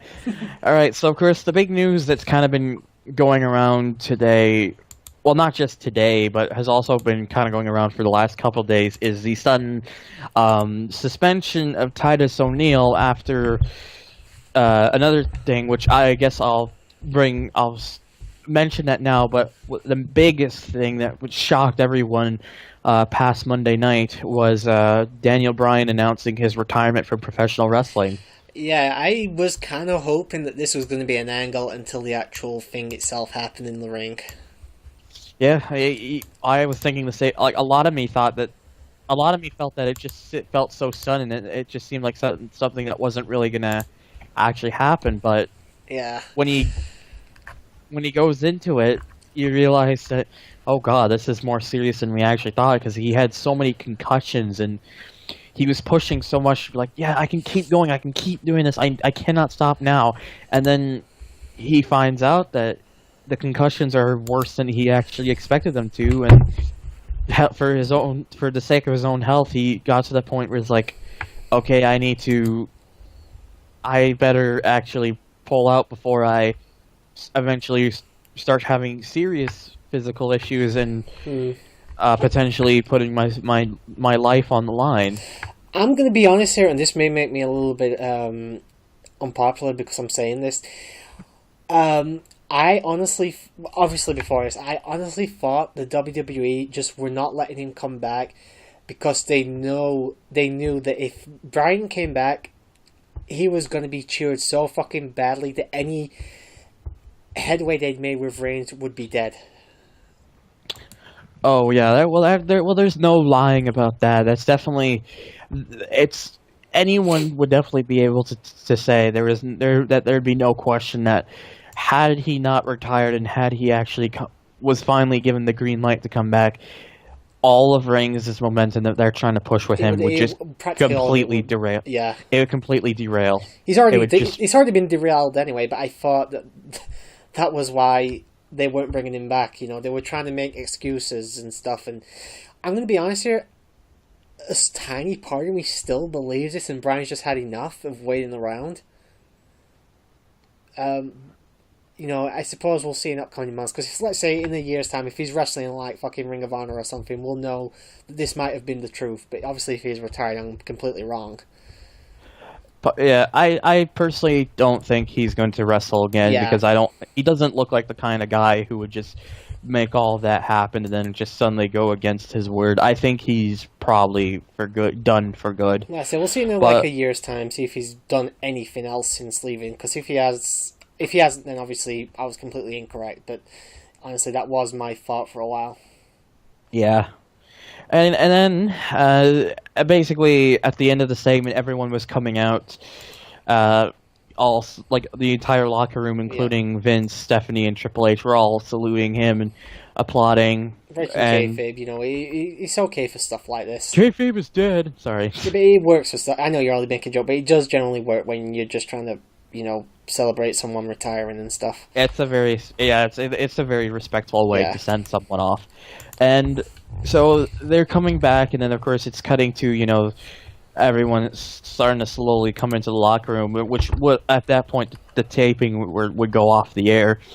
But just as it's about to end, like, was the thing up in the bottom right corner the thing that comes up towards the end of the show? You know what I mean, don't you? Was that there? Thing. Was that already there at this point? It was just about popping up by that point. Right.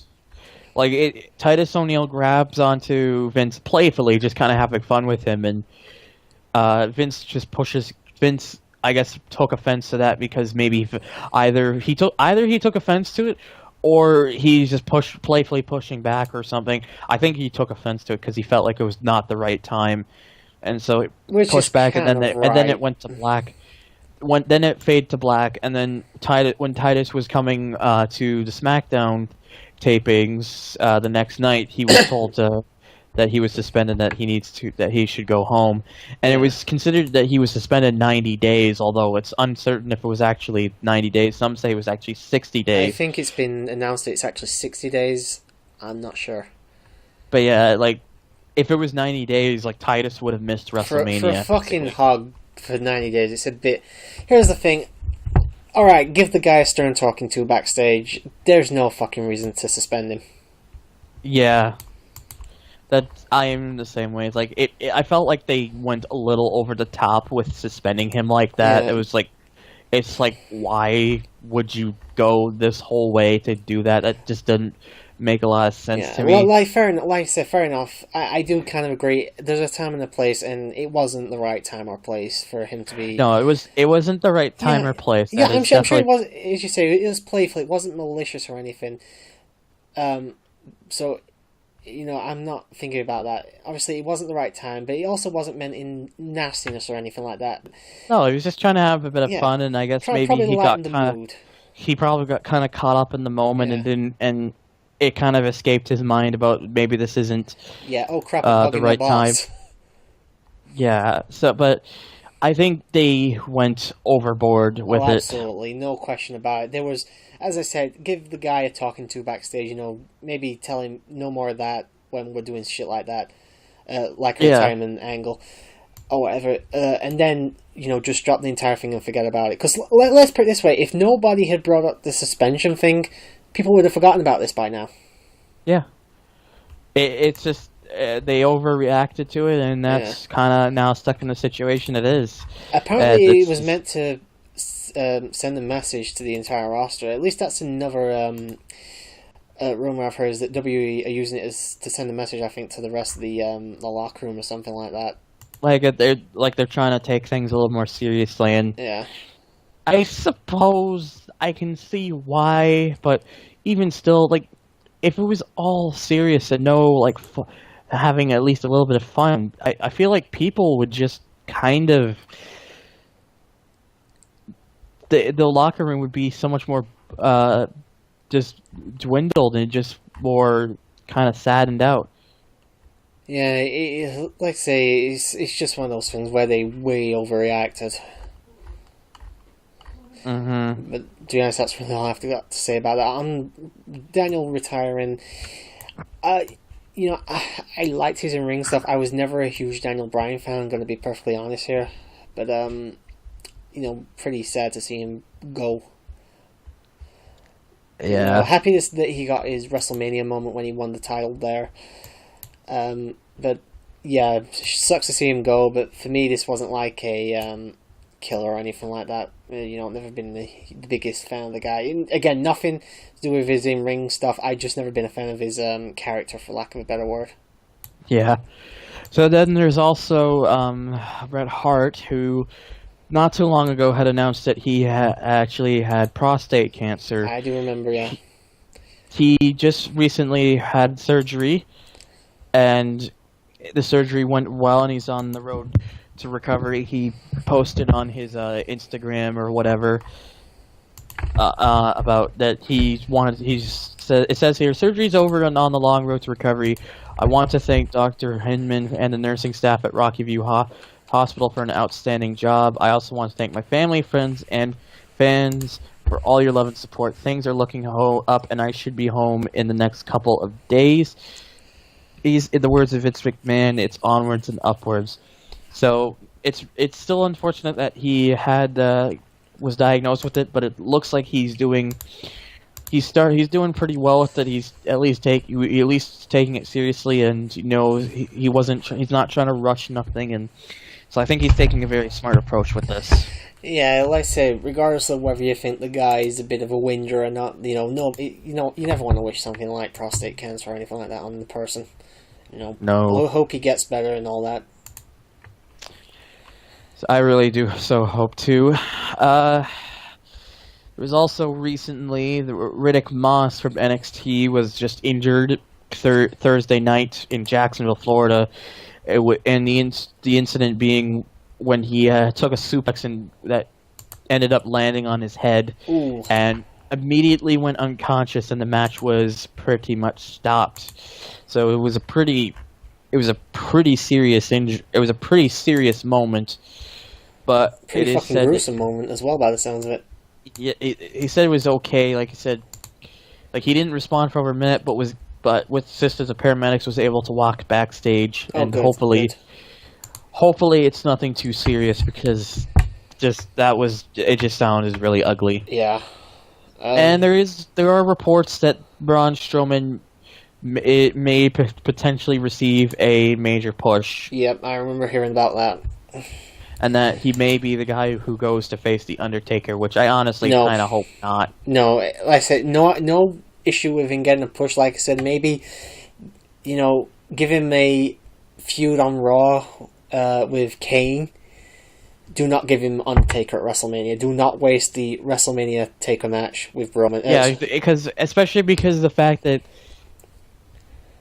you can't like it makes it look like they'd be pushing Braun more than they're pushing Bray, and that's like, no, don't do that. It's not even that. The work. guy just, like I said, I see potential there. He's not ready for something like that. This is the same problem they've had so many times with the big guys. They're so desperate to get the big guys over that they'll push them so fucking hard, and they don't get over. Yep. But, you know, it's just one of them things. From what I've heard, they are changing their minds about... Well, they're sort of in two minds about Strowman Taker now, and apparently it is all Vince. He's the one that's running the whole Strowman thing right now. He's basically in charge of everything related to Braun Strowman, so can't really say that surprises me. But do you maybe want to talk about what we're expecting for WrestleMania? Mm-hmm. Just end things off, I guess. Yeah, I can't really think of too much else to mention. Hopefully, if this turns out to be something we keep doing over time, I can think of more things to say. But, you know, this is just our first time doing this. Dude, I'm not thinking much to say. We've been going nearly 2 hours, 15 minutes already, and this is episode fucking 1. Yeah, we got to start somewhere at least. Yeah. Actually, like I said, we'll just... what do you think the WrestleMania card is going to be with how things are looking right now? Just the main matches. You don't have to talk about the undercard. I really have to think about this because, well, obviously, there's obviously going to be the Andre the Giant Memorial Battle Royal. That's what they're thinking of having Strowman win to try and get him. No. That's the last thing I heard was the fact that they're kind of letting off on the whole Undertaker Strowman thing. You want to give him the Andre the Giant Battle Royal Memorial win? Fine. It's on the fucking kickoff show anyway. Yeah, but they're gonna probably have that. They're probably also going to have a ladder match like they did last year. I wouldn't be surprised. I don't think they will. No? No, because they had the big IC title match last year. And then only, 2 months later, they have the big multi-man Money in the Bank ladder match as well.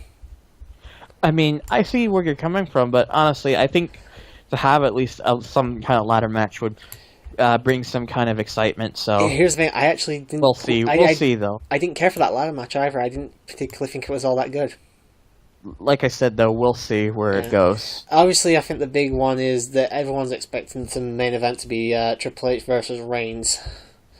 And really hope not, because I think they're desperate to give Reigns that WrestleMania moment, and I think they're going to go ahead with it. I think they'll have Reigns go to win at Fastlane because of the number one contenders match coming up at Fastlane. He'll go on to WrestleMania, he'll beat Triple H, and he'll have that WrestleMania moment, even though it'll be surrounded by a chorus of boos. I just don't know what they're gonna do. They have to think of something, because I just don't see this here's the working thing. out very well. It's gonna be really ugly. He's not currently the face in this feud. Triple H is the one that's over with the crowd. Yeah, you heard it at the Rumble. And that's exactly where the issue is gonna be. It's like, what are they gonna do? They gotta have it. They have to find a way to keep the fans happy, because the only way you can do that is have because if Reigns win, it'll get ugly, and if Triple H wins, everyone will be disappointed. I don't even think people would be disappointed. It'd just be nonsensical, because where does it go from there? But the only way you get Reigns cheered in this match is have it in a casual crowd. Possibly. If you get anything resembling a smart crowd at WrestleMania, Reigns is going to get booed. Yep. We'll just have to see where this goes, I suppose. Yeah. Like I say, with them not sort of on the fence about doing Strowman, that still leaves Taker open. There is still talks of Cena being ready for Mania, so we might actually get that Cena Taker match. Well, we'll have to see where it goes, I guess. Yeah. But yeah, I think this didn't go too badly. I mean, we stumbled a lot at the first part. Yeah. We apologize for that, guys.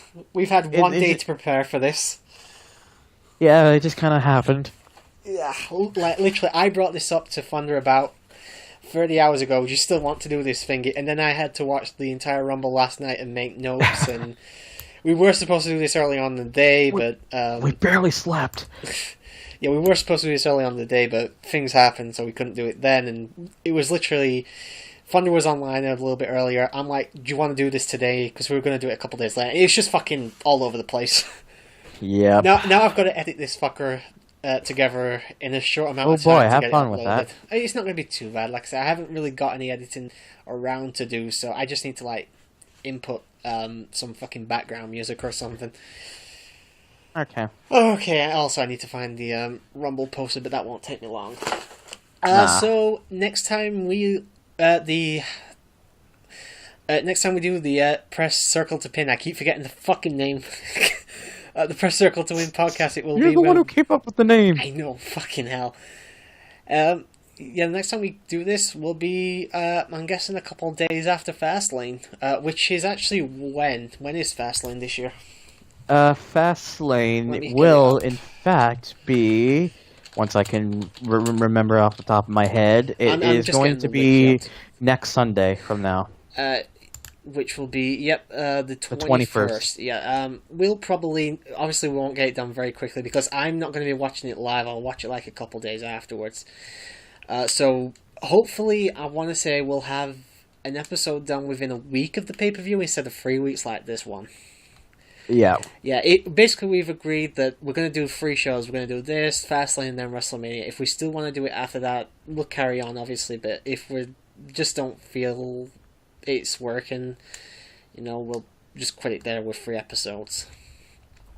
Yeah, but we'll see where it goes from here, though. So, anything else to say before we sign off? The main event of Fastlane doesn't make sense. The end. Fair enough. Okay. Good night, everybody. You guys take care.